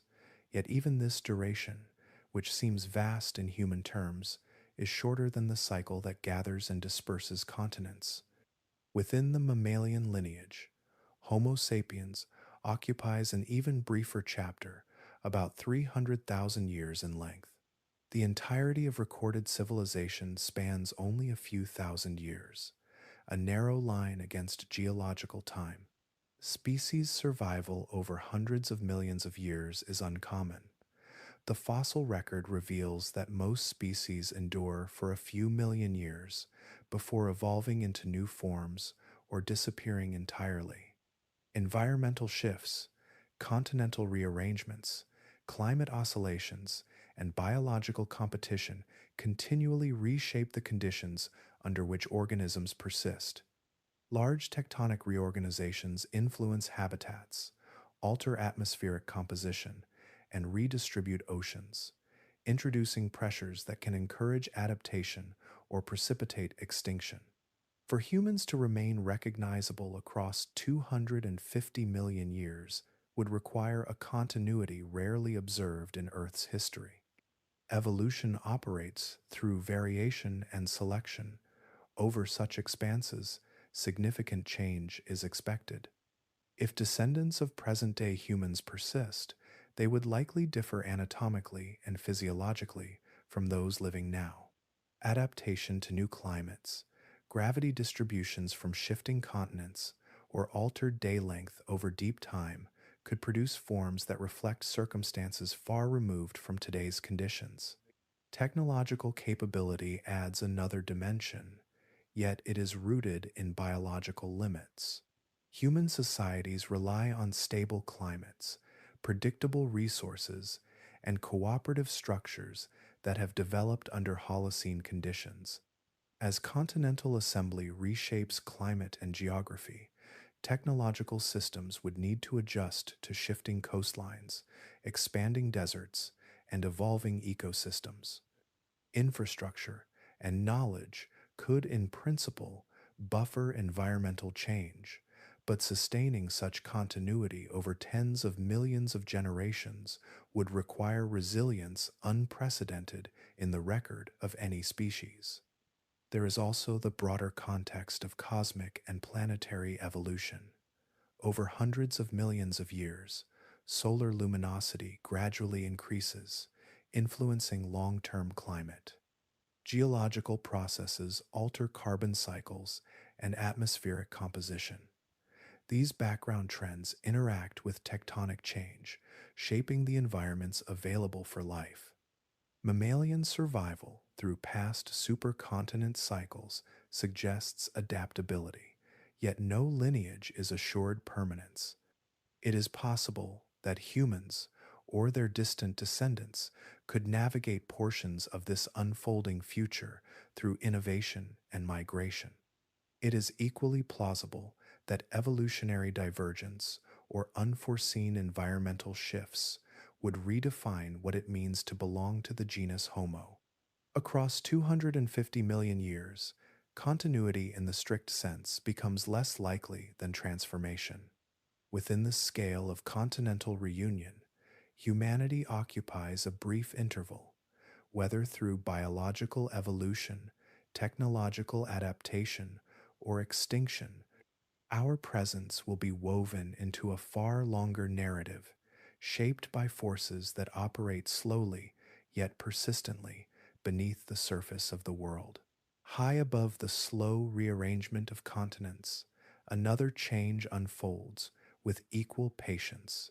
The sun, though it appears constant from one generation to the next, does not shine with exactly the same intensity across deep time. As hydrogen in its core fuses into helium, the balance of pressure and gravity shifts gradually. This internal evolution causes solar luminosity to increase by roughly 1% every 100 million years. The change is subtle on human timescales, yet across hundreds of millions of years it becomes significant. 250 million years into the future, when a new supercontinent may be forming or nearing completion, the sun will emit noticeably more energy than it does today. Even a few percent increase in luminosity alters the baseline conditions upon which climate systems operate. More incoming solar radiation means higher global temperatures unless counterbalanced by other regulatory mechanisms such as increased reflectivity or enhanced carbon drawdown. Warmer conditions would intensify evaporation from oceans and lakes, increasing atmospheric moisture content. In regions already prone to aridity within a large continental interior, rising temperatures could deepen drought cycles. Deserts might expand in area or persist longer through seasonal transitions. At the same time, areas influenced by monsoonal circulation could experience stronger rainfall events, as warmer air holds more water vapor before releasing it. The hydrological cycle would accelerate, redistributing water unevenly across the vast landmass. Ice stability would also shift. Polar regions on a supercontinent positioned at high latitude might struggle to sustain long-term ice sheets under brighter solar output. Even modest increases in solar energy can thin or retreat glaciers, especially if greenhouse gas concentrations remain elevated due to tectonic or volcanic influences. Reduced ice cover lowers planetary albedo, allowing more sunlight to be absorbed rather than reflected, which can amplify warming. When considering solar brightening alongside the climate tendencies of a supercontinent, their effects interact. Reduced coastlines and expansive interiors already promote extreme seasonal swings and temperature contrasts. Add heightened solar input, and these contrasts may become more pronounced. Summer heat across continental cores could reach levels that stress ecosystems adapted to earlier climates. Winter cold might remain severe in some regions, yet the overall baseline would shift upward. Over longer intervals, the carbon cycle may respond to increased warmth through enhanced chemical weathering, drawing carbon dioxide from the atmosphere and potentially moderating temperature rise. However, this balancing mechanism operates gradually and depends on precipitation, erosion rates, and exposed rock surfaces. During the early stages of supercontinent assembly, volcanic outgassing may raise atmospheric carbon dioxide, combining with brighter solar radiation to further elevate global temperatures before weathering feedbacks regain influence. Past geological epochs provide indirect evidence of the sun's progressive brightening.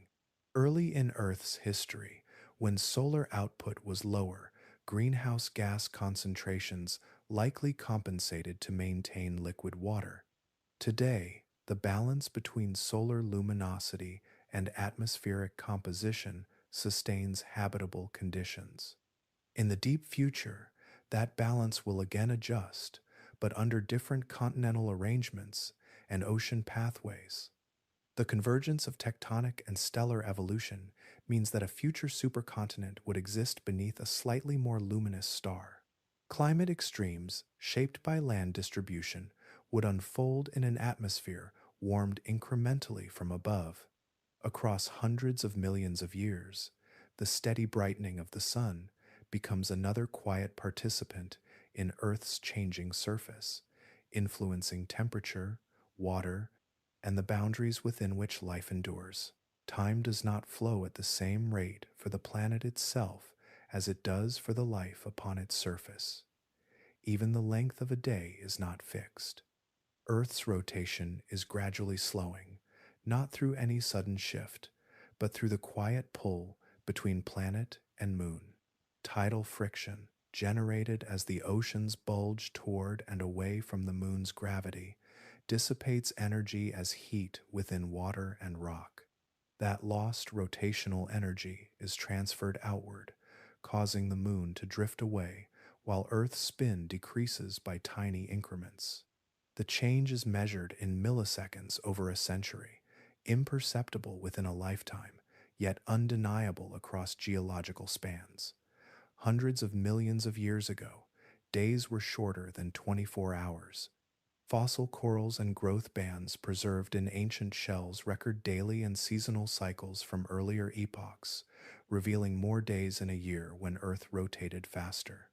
In the deep future, as a supercontinent forms and climates reorganize, the planet will complete each rotation slightly more slowly than it does now. Longer days alter the rhythm of heating and cooling across the globe. With extended daylight, land surfaces absorb solar energy for a greater continuous period before nightfall. Temperatures during the day may climb higher in continental interiors, particularly where ocean moderation is minimal. Conversely, longer nights permit more prolonged cooling. The amplitude of daily temperature swings could therefore increase, especially across expansive supercontinental cores already prone to extremes. Atmospheric circulation responds to rotational speed as well. The Coriolis effect, which influences wind direction and the formation of large-scale circulation cells, depends partly on how rapidly the planet spins. A slower rotation weakens this deflection, allowing air masses to travel more directly from equator toward poles. The width and intensity of Hadley cells, the large convection systems that transport heat, could adjust accordingly. Storm tracks, jet streams, and monsoon systems would reorganize subtly in response to the altered balance between solar heating and planetary spin. Ocean currents, too, are shaped in part by rotation. Gyres that presently swirl across major basins are guided by the interplay of wind stress and the Coriolis force. As rotation slows, these currents may redistribute in pattern and intensity, influencing the movement of heat and nutrients through marine systems. While tectonic configuration defines the boundaries of ocean basins, rotational speed helps determine how water circulates within them. The combined influence of longer days and continental assembly creates layered effects. Interior regions of a supercontinent could experience prolonged heating under a brighter sun and slower rotation, enhancing evaporation and intensifying seasonal contrasts. Extended nighttime cooling might encourage stronger temperature inversions or seasonal frost in certain latitudes. These changes would not occur abruptly, but would evolve across tens of millions of years, intertwining with other planetary adjustments. Even the gradual recession of the moon, currently measured at a few centimeters per year, participates in this story. As the moon moves outward, tidal friction continues to drain rotational energy. Earth and moon remain locked in gravitational exchange, their relationship shaping not only ocean tides, but the cadence of days themselves. In the era of a future supercontinent, daylight will stretch slightly longer, nights will extend a little further, and atmospheric patterns will reflect that altered tempo. Across the immense arc of geological time, the planet's spin slows by degrees, so small they evade ordinary perception. Yet through coral growth bands, sediment layers, and orbital measurements, the record reveals a world whose very rotation participates in the unfolding of climate and surface change. Deep beneath the crust and mantle, far below the slow collision of continents, a sphere of molten metal turns in darkness. Earth's outer core, composed primarily of liquid iron and nickel, circulates through complex convective currents driven by heat escaping from the inner core. As this electrically conductive fluid moves, it generates a magnetic field that extends outward into space, enveloping the planet in a protective envelope, invisible yet essential. This geomagnetic field is not fixed in orientation or intensity. Over geological time, it has reversed many times, with magnetic north and south exchanging places in a process known as a pole reversal. Evidence for these reversals is preserved in volcanic rocks and oceanic crust. As molten basalt cools, iron-rich minerals within it align with the prevailing magnetic field, locking in a record of its direction. Alternating bands of magnetic orientation across ancient seafloor provide a timeline of past reversals, revealing that they occur irregularly, sometimes separated by millions of years, sometimes clustered more closely together. Pole reversals unfold gradually, often over thousands of years, during which the field weakens and becomes more complex before stabilizing again. Life has persisted through countless such transitions. The magnetic field does not vanish entirely, but its strength may diminish temporarily, allowing increased penetration of charged particles from the sunday. These particles, carried by the solar wind, are normally deflected by the magnetosphere, guided toward polar regions where they create auroras high in the atmosphere. Core convection drives the entire process. Heat released from radioactive decay and residual formation energy maintains motion within the liquid outer core. As hotter, less dense material rises and cooler material sinks, electrical currents form and sustain the magnetic field through what is known as the Geodynamo effect. The geometry and speed of this internal circulation influence the field's intensity and stability. Subtle changes in heat flow from the mantle above can alter convection patterns, potentially affecting reversal frequency over immense spans.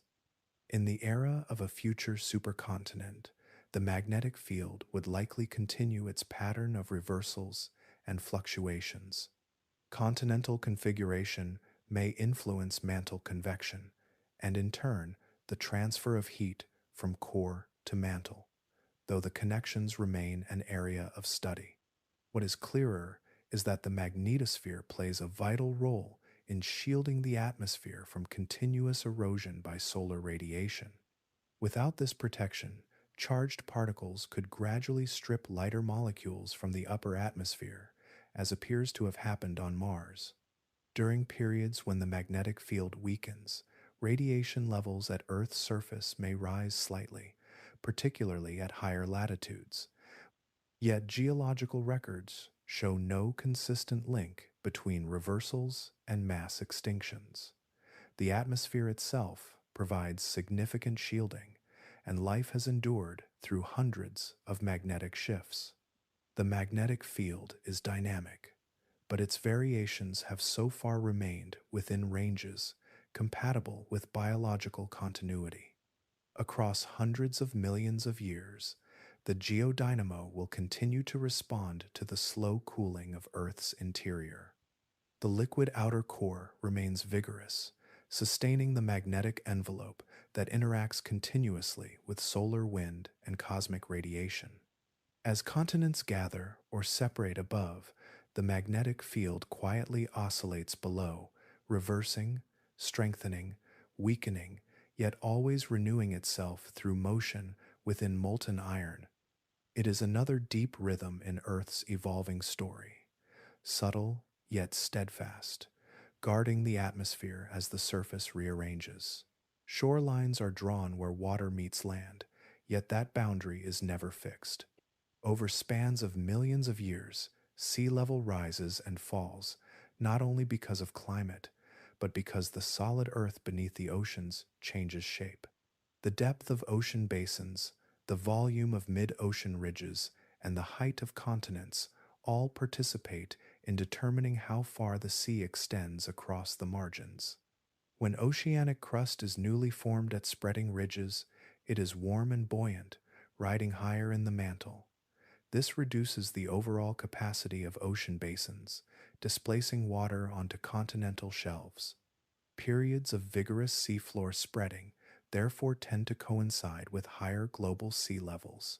As that crust moves away from ridges, it cools and becomes denser, subsiding deeper into the mantle. Basin capacity increases gradually, allowing sea level to fall relative to the continents. During the assembly of a supercontinent, the geometry of ocean basins can shift profoundly. As subduction consumes large stretches of oceanic crust, the total area of open water declines. Deep trenches may border converging margins, yet the disappearance of broad basins can reduce global ocean volume relative to continental area. At the same time, collision thickens continental crust and lifts vast regions upward. Uplifted plateaus and mountain belts alter gravitational balance and isostasy, influencing how land floats atop the mantle. Continental uplift reduces the area available for shallow inland seas. Regions that once lay near sea level may rise above the reach of tides, exposing marine sediments to erosion. Conversely, foreland basins adjacent to growing mountain belts can subside under the weight of accumulating rock, forming depressions that become flooded by shallow seas. These basins often preserve rich fossil records, capturing intervals when oceans transgressed across newly formed lowlands. Flooded margins are especially sensitive to changes in basin depth and continental elevation.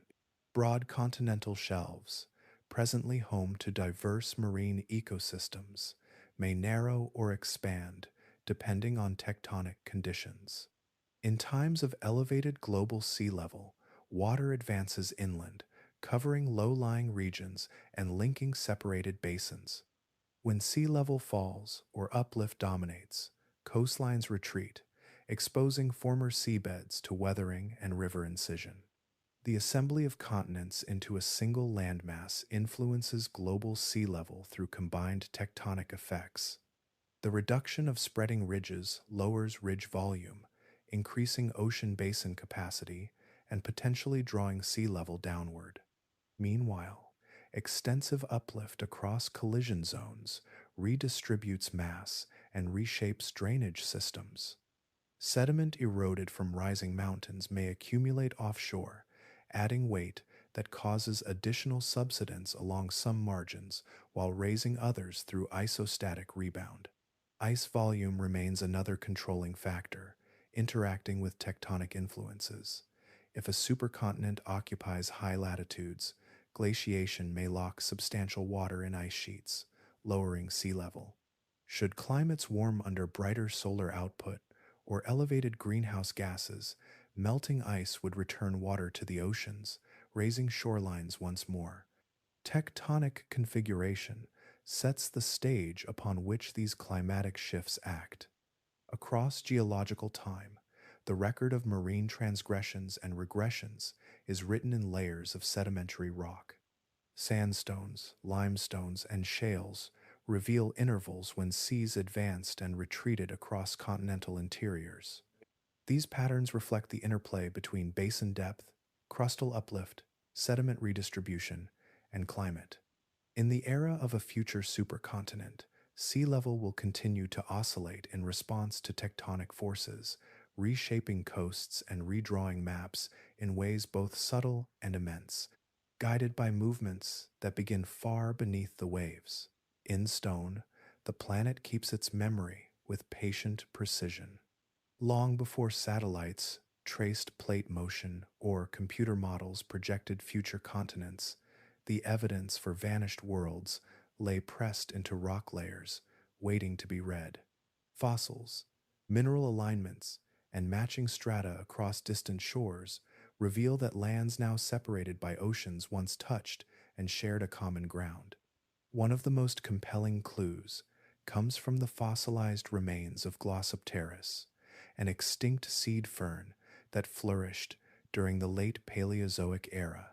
Its broad, tongue-shaped leaves are found embedded within sedimentary rocks across South America, Africa, Antarctica, India, and Australia. These regions are now divided by vast oceans, yet the identical plant fossils appear within matching geological contexts on each continent. Glossopteris produced heavy seeds unsuitable for long-distance ocean drift, and its widespread presence suggests that these lands were once contiguous, forming part of a larger unified mass. Mesosaurus offers another piece of the reconstruction. This small freshwater reptile lived in lakes and rivers during the early Permian period. Fossils of Mesosaurus have been discovered in both southern Africa and eastern South America, within rock layers of the same age. Because Mesosaurus inhabited freshwater environments and lacked adaptations for crossing saltwater barriers, its distribution supports the conclusion that these continents were once joined.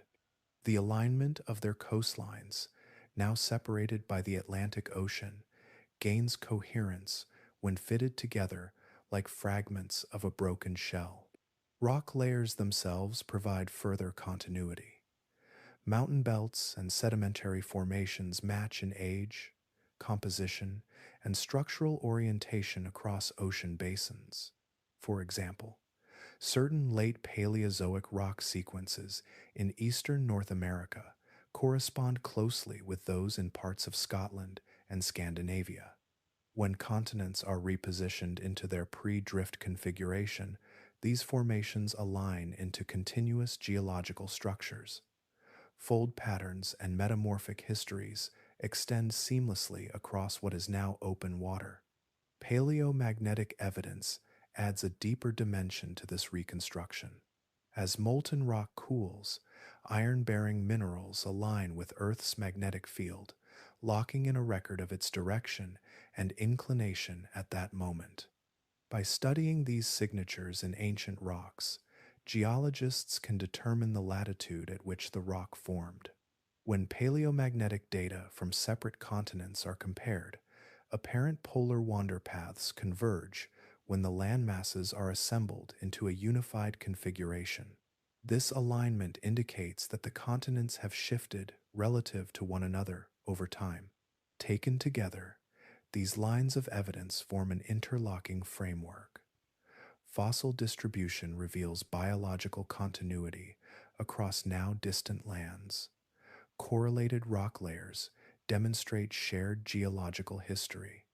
Paleomagnetic orientations trace the movement of entire crustal blocks across the globe. None of these clues alone would be sufficient to reconstruct past supercontinents, yet in combination they form a coherent narrative preserved in Earth's surface. From Glossopteris leaves pressed into ancient mud to Mesosaurus skeletons resting within freshwater deposits, from folded mountain chains divided by oceans to magnetic minerals frozen in orientation, the record of past continental unions is tangible and consistent. Fossils do more than document extinct species.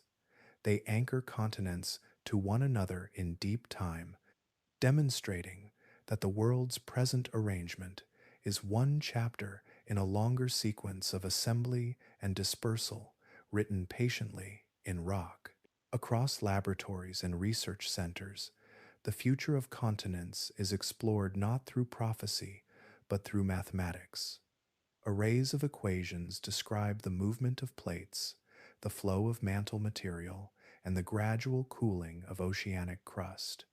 These relationships are translated into computer models that simulate millions of years in accelerated sequence, allowing researchers to test how present motions may unfold across geological time.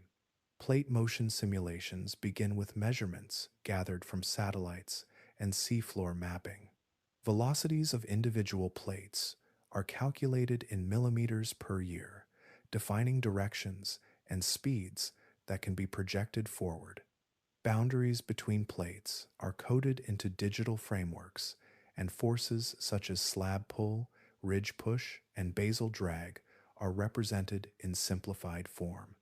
When these variables interact within the model, continents drift, rotate, converge, or diverge across virtual globes that compress hundreds of millions of years into moments. Yet surface motion is only part of the picture. Beneath the crust, the mantle circulates in patterns shaped by temperature differences and variations in density. Mantle tomography, derived from the travel times of seismic waves generated by earthquakes, offers a three-dimensional view of these internal structures. Regions where waves travel more slowly may indicate hotter, less dense material, while faster zones suggest cooler, denser slabs sinking into the deep interior. By integrating tomographic images into computational models, researchers can estimate how deep mantle flow might guide surface plates in the distant future. These models have proposed different configurations for the next supercontinent, depending on how assumptions are weighted. Some emphasize the persistence of current subduction zones, while others explore scenarios where new boundaries initiate along weaker continental margins.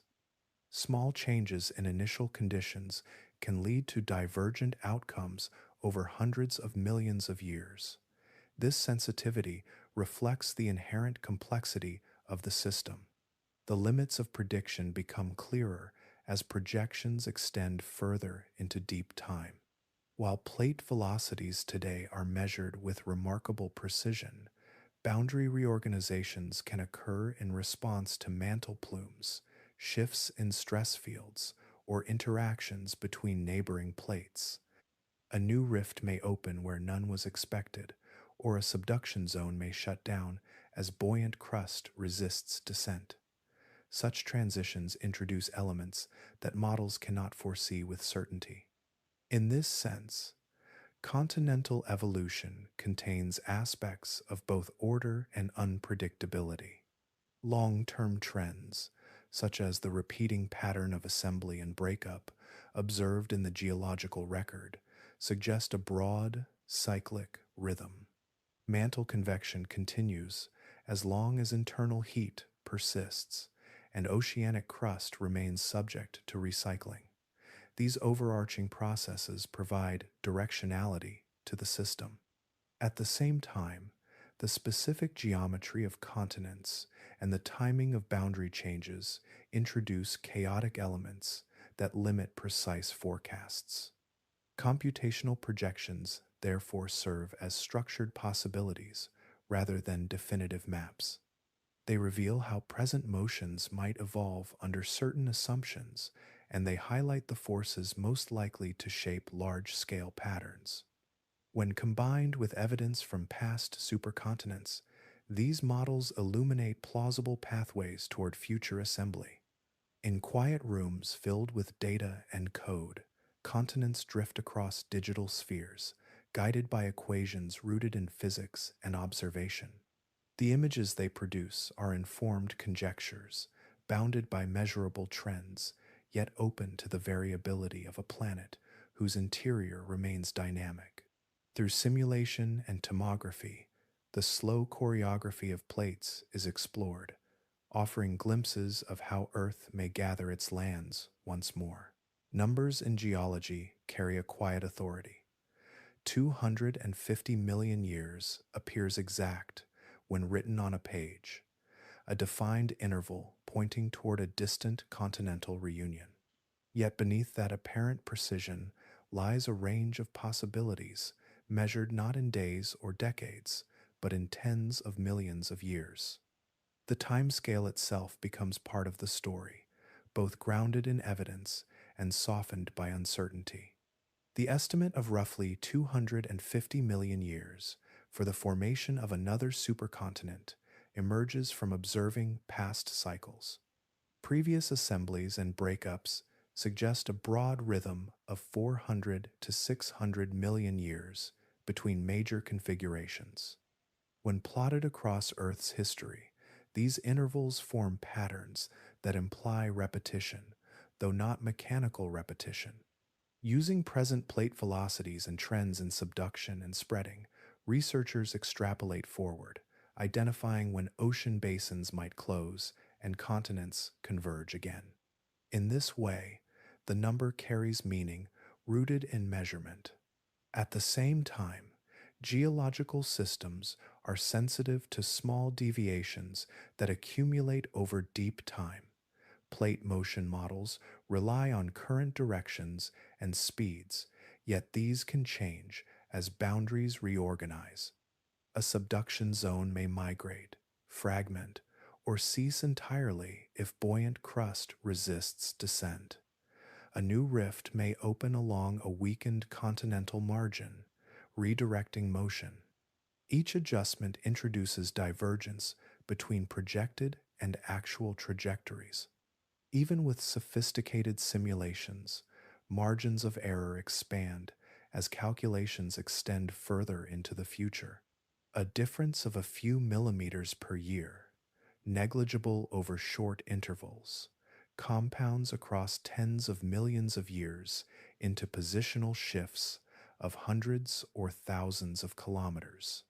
Computational models often produce a range of outcomes rather than a single forecast, reflecting the inherent variability in mantle flow, boundary interactions, and lithospheric strength. Plate boundaries, in particular, introduce unpredictability.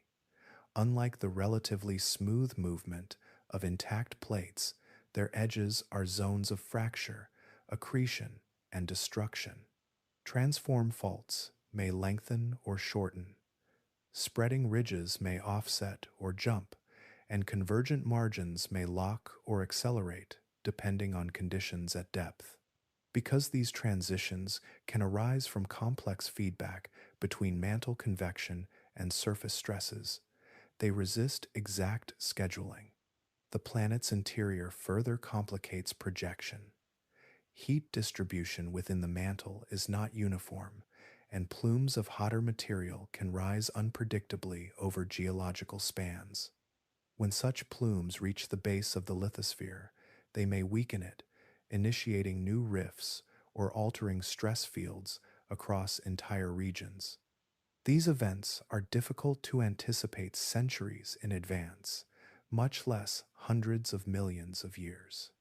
Thus, the timescale for continental reunion is best understood as an informed horizon rather than a fixed appointment.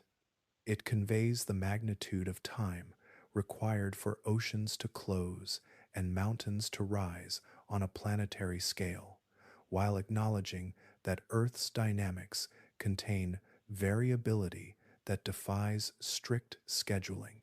The difference between 230 million years and 270 million years is inconsequential relative to human experience, yet meaningful within geological reconstruction.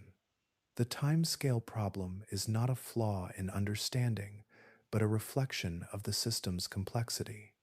Broad cycles are evident, supported by fossil distributions, magnetic records, and structural correlations. Within those cycles, however, the details shift according to forces operating deep within the mantle and along plate margins. Precision and uncertainty coexist, each grounded in observation. Across the immense arc of Earth's evolution, estimates guide expectation, but they remain open to revision as new data and methods refine understanding. The future supercontinent lies somewhere along that distant horizon, its timing shaped by trends we can measure and variables that continue to unfold beneath the surface. Extinction does not arrive as a single event, but as a convergence of pressures that accumulate until ecosystems can no longer absorb them. When continents merge into a supercontinent, the rearrangement of land and sea alters climate, ocean chemistry, and atmospheric circulation in ways that constrain life across the globe. The geological record suggests that such intervals have at times coincided with profound biological loss, though the relationship is complex rather than singular. During the late Paleozoic, as Pangaea assembled, continental interiors expanded and coastlines diminished. Reduced maritime influence encouraged extreme temperature contrasts and broad arid regions, far from moisture-bearing winds. Sedimentary deposits from this period indicate vast desert systems spanning large portions of the unified landmass. Marine environments were likewise reshaped as shallow continental shelves contracted, limiting habitats that had previously supported diverse communities. Near the end of the Permian period, approximately 252 million years ago, Earth experienced the most severe mass extinction known. The Permian Triassic event eliminated the majority of marine species and a substantial proportion of terrestrial life.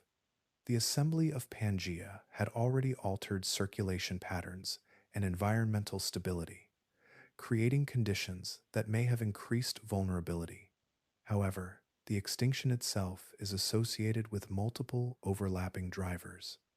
One of the most significant contributors appears to have been extensive volcanic activity linked to the Siberian traps.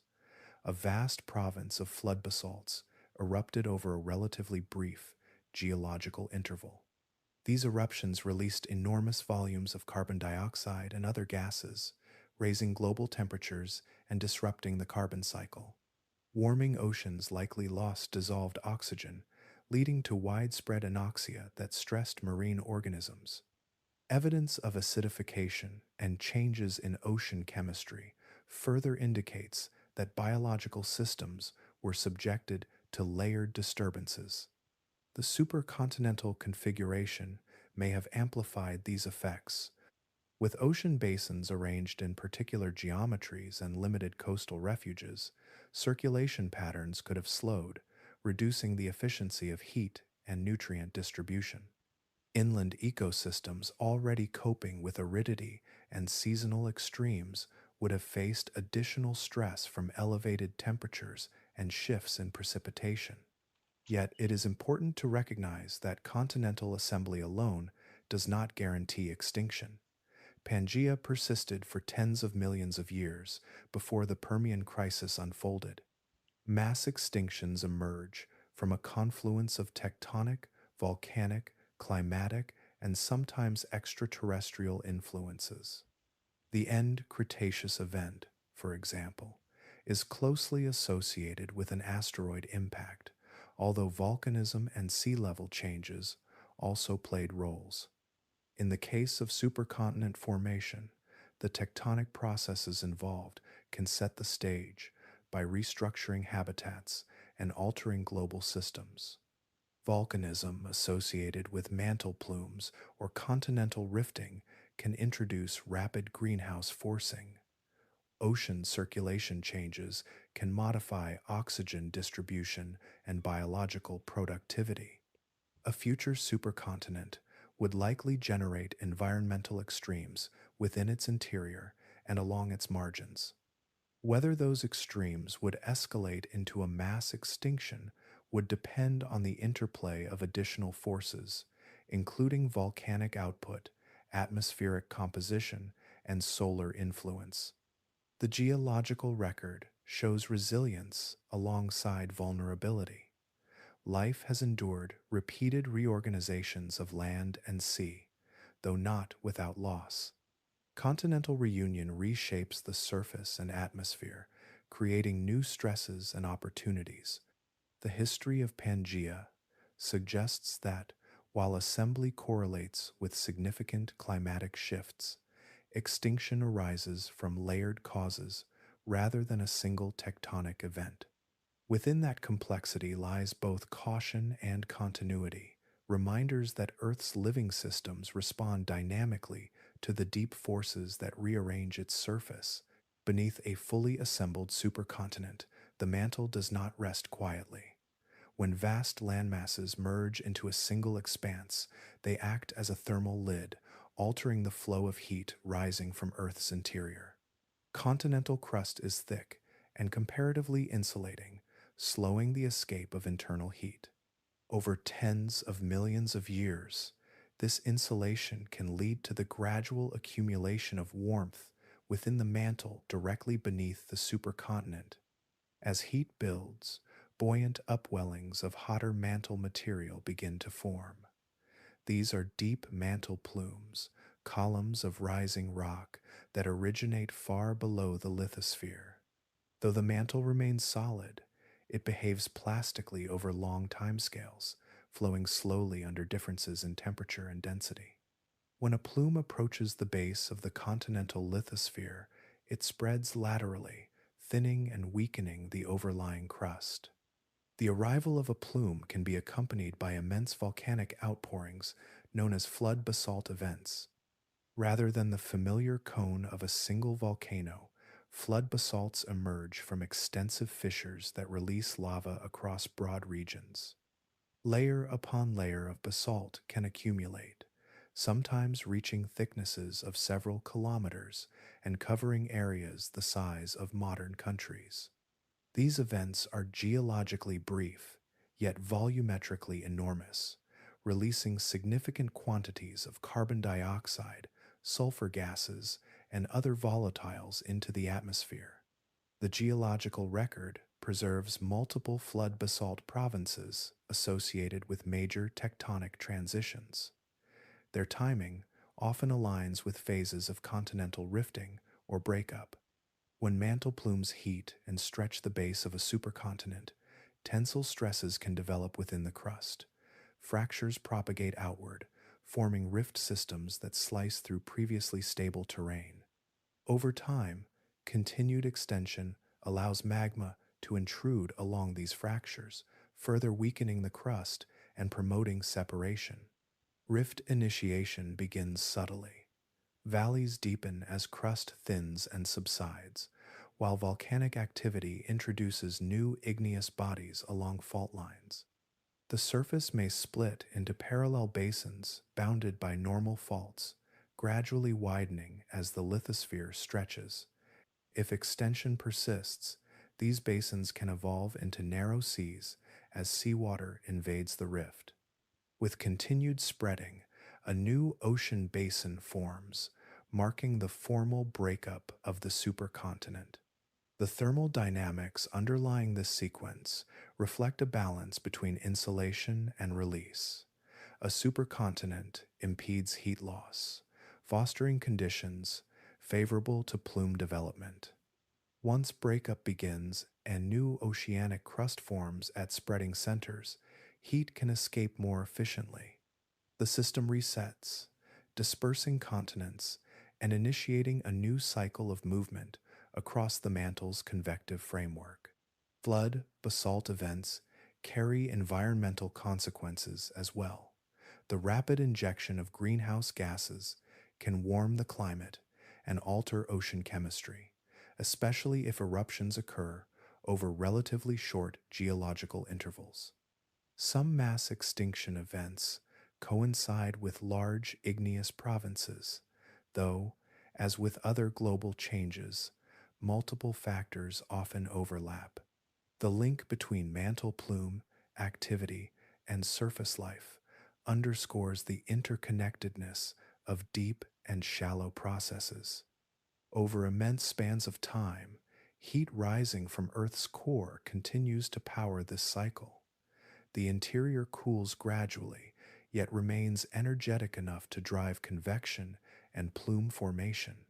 Supercontinent breakup is not a random accident, but an expected outcome of thermal accumulation beneath thickened crust. As insulation gives way to extension, continents part along lines drawn by rising heat from below. What appears stable at the surface carries within it the seeds of future separation. Deep mantle plumes gather strength unseen, flood basalts reshape landscapes, and rifts open where solid ground once seemed permanent. In this quiet exchange between insulation and release, the planet prepares to rearrange itself once more. Stability on a planetary scale is always provisional. When the continents finally gather into a single immense landmass, it may appear, from the vantage of any living species, to be permanent. Mountains will span horizons without interruption. Interior deserts will stretch for thousands of kilometers, and the coastlines of the world will shrink into a single outer margin. Yet, even at the height of union, the forces that assembled the supercontinent will continue to act beneath it. No supercontinent in Earth's history has endured indefinitely. Pangea persisted for roughly 160 million years before fragmenting. Rodinia, earlier still, held together for a span measured in similar magnitudes before rifting apart.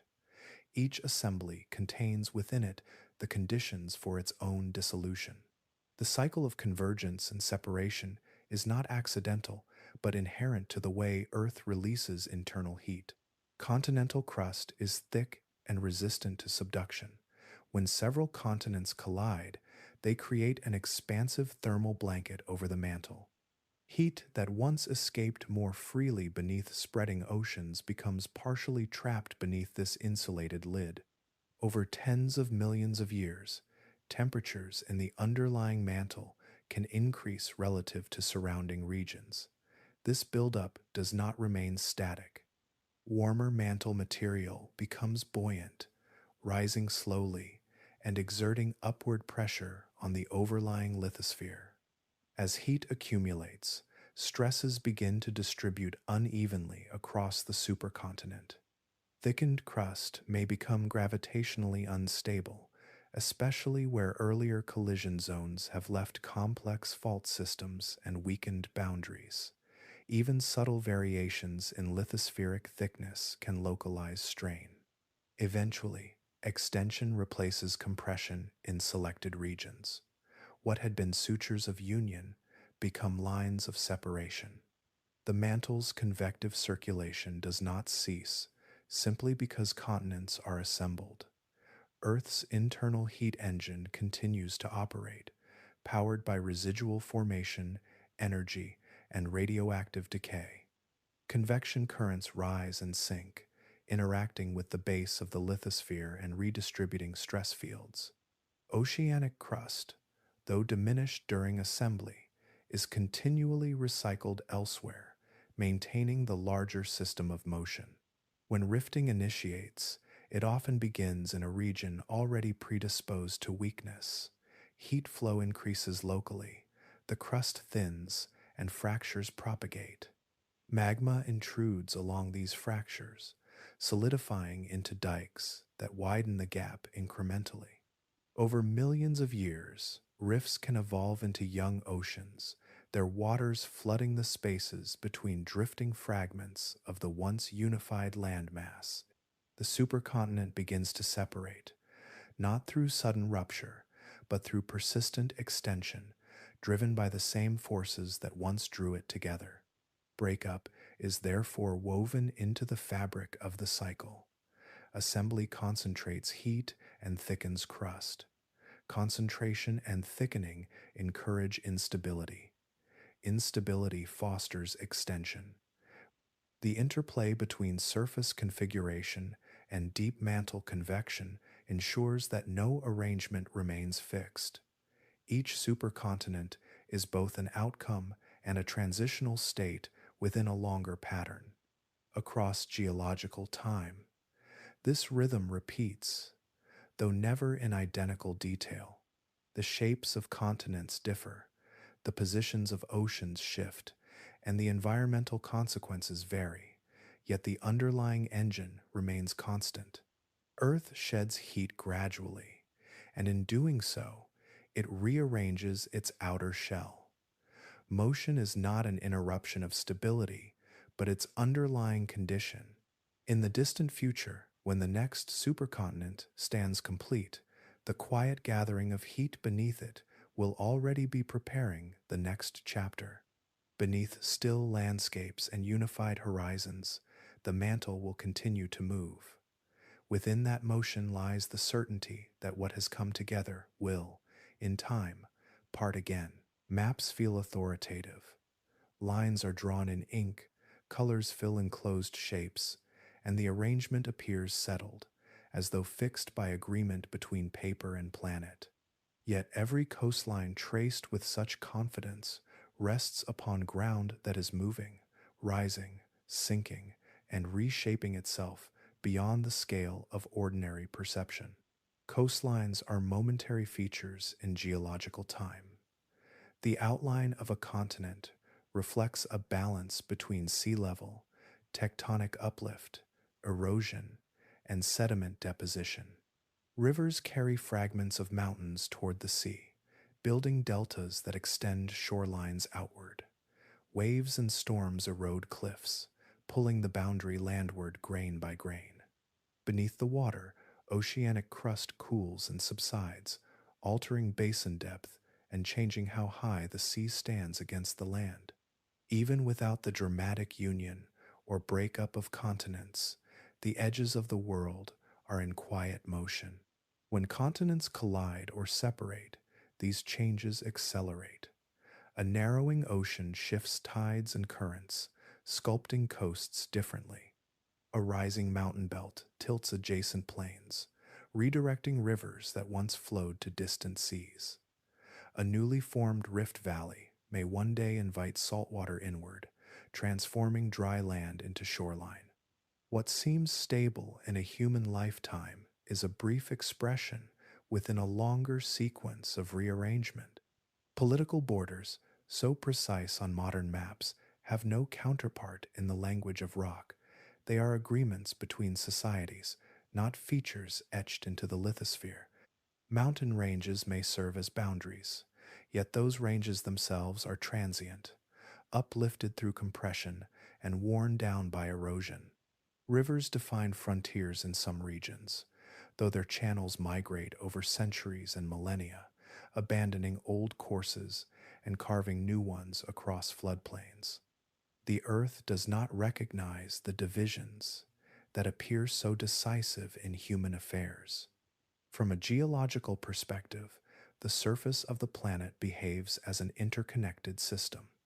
The crust fractures into plates that move relative to one another, driven by convection within the mantle. Sediment eroded from one region becomes the foundation of another. Carbon released through volcanism may later be stored in limestone formed from marine organisms. Water evaporated from a distant ocean falls as rain upon a mountain interior, then returns to the sea through rivers that continually reshape the land. To call Earth's surface a living system does not imply consciousness, but continuous interaction. Processes that uplift mountains influence climate by altering atmospheric circulation. Climate, in turn, governs patterns of erosion and deposition. Ocean currents distribute heat that affects rainfall on continents, while continental configuration modifies those very currents. Each component feeds into the others through feedback loops extending across scales of space and time. The temporary nature of maps becomes most evident when viewed against supercontinent cycles. Land masses that once joined have separated by thousands of kilometers. Oceans have opened where mountains stood, and mountains have risen where shallow seas once spread. The present arrangement is one frame in a sequence that spans billions of years. It carries the imprint of prior configurations and holds the potential for future change. Ink may dry on paper, and borders may endure for generations, yet beneath those lines, the lithosphere continues to shift. Coastlines advance and retreat, plates converge and diverge, and the surface renews itself through forces rooted deep within the planet. The map is not a final statement, but a temporary portrait of a world in motion, captured for a moment before it begins to change again. If one could step outside the present moment and watch the planet across hundreds of millions of years, the rearrangement of continents would not appear chaotic, but rhythmic. Land gathers, rests for a span, then parts again. Oceans widen, narrow, and vanish. The sequence has unfolded more than once, written into stone through matching fossils, magnetic traces, and sutured mountain belts that testify to earlier unions. Earth has assembled continents before. The evidence lies beneath deserts, beneath forests, beneath the floors of modern seas. Ancient shorelines now stranded high in mountain ranges, coal beds formed in equatorial swamps that once touched polar ice, belts of rock that connect across oceans when reconstructed in older positions. These are not isolated clues, but parts of a coherent pattern. The planet does not drift aimlessly, it cycles. It will likely do so again. Not because history must repeat in identical form, but because the internal engine that drives motion has not ceased. Heat rises from deep within the mantle, sustaining convection that nudges plates across its surface. Subduction zones continue to consume oceanic crust. Mid-ocean ridges continue to generate new seafloor. Rift valleys widen millimeter by millimeter. The pieces of the planetary puzzle are already shifting along trajectories that extend far beyond any human calendar. The forces shaping a future supercontinent are not waiting to begin. They are active now, beneath quiet landscapes and bustling cities alike.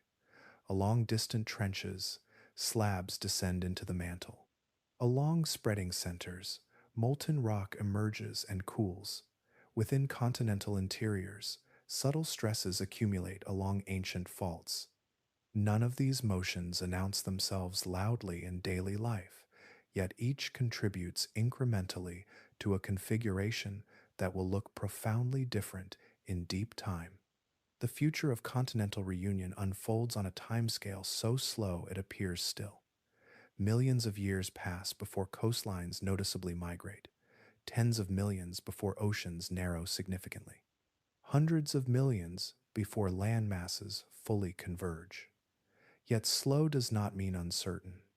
The mantle continues to convect, the crust continues to fracture, and gravity continues to draw dense rock downward. Motion is built into the planet's structure. The ground beneath us is part of this long, unfolding story. The rock supporting familiar streets and shorelines was once sediment at the bottom of ancient seas or magma crystallized beneath vanished mountains. It may one day be lifted into new ranges or split by rifting valleys as continents reorganize. What seems firm and settled belongs to a continuum of transformation extending backward billions of years and forward into an unmeasured horizon. Long after cities fade and human names are forgotten, tectonic forces will persist. Mountains will rise where oceans once stood. Ocean basins will carve through lands that now lie far from the tide.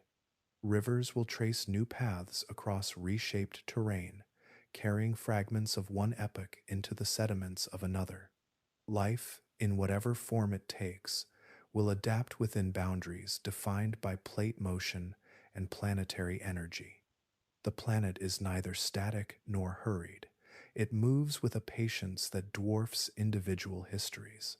Continents gather and disperse as expressions of that enduring motion. Beneath every map and every shoreline lies a system that is calm in its scale, certain in its physics, and immense in its reach.